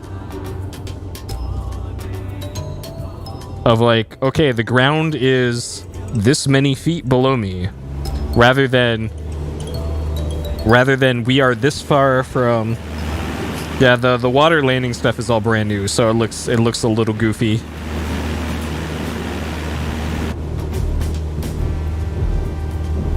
There's also a variation of this plane that has skis on it as well. Like, you think this T0 thing at the top here would be like your ground elevation, because I know that there's, if I get up here a little higher, there's a thing you can do with altimeters in most planes where you can calibrate it like this. So if I go down here, don't sink, don't sink, don't sink.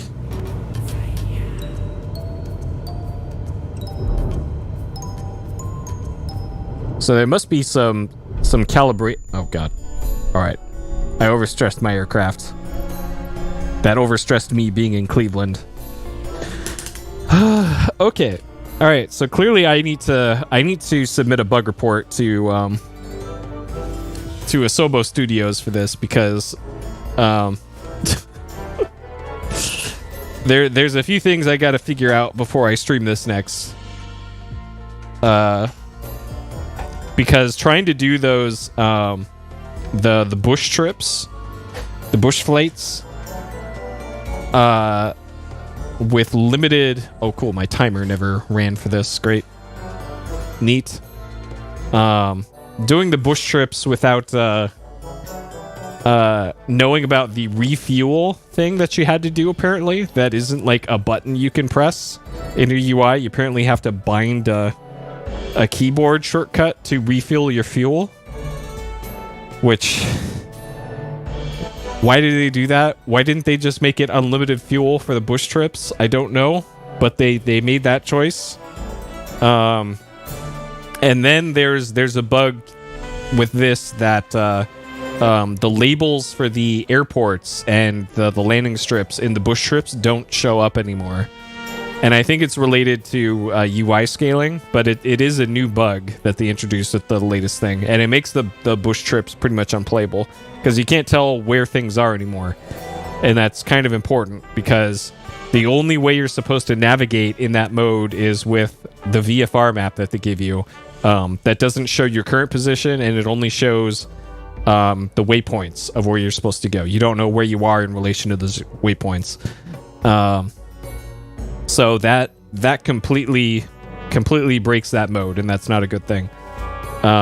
So I'm going to have to submit another bug report, probably one of thousands that they've gotten in the last, 48 hours. But man, I still really love Flight Sim. This game's so good. I think I might just buy this game outside of Game Pass. So I don't have to keep subscribing to Game Pass every month. Because, man, what a great game. Despite all of its issues, it's just so good in VR. So good, love it. And I forgot what else I was gonna say. It is still the surface of the sun in here right now. I'm gonna have to open up my windows and probably lay down. I may or may not be back in a little bit for Soccer Frontier. I guess I'll see how I'm feeling after this. But I have to take the stream down anyways because I'm switching resolutions and or bitrate. But it's probably a small chance of me doing Soccer Frontier tonight because it's just so fucking hot in here tonight. But yeah, that'll do it for tonight's segment of Microsoft Flight Simulator. What a game. Love it. As always, thank you for watching. We'll see you next time. Take care. Have a good one. And thank you for watching.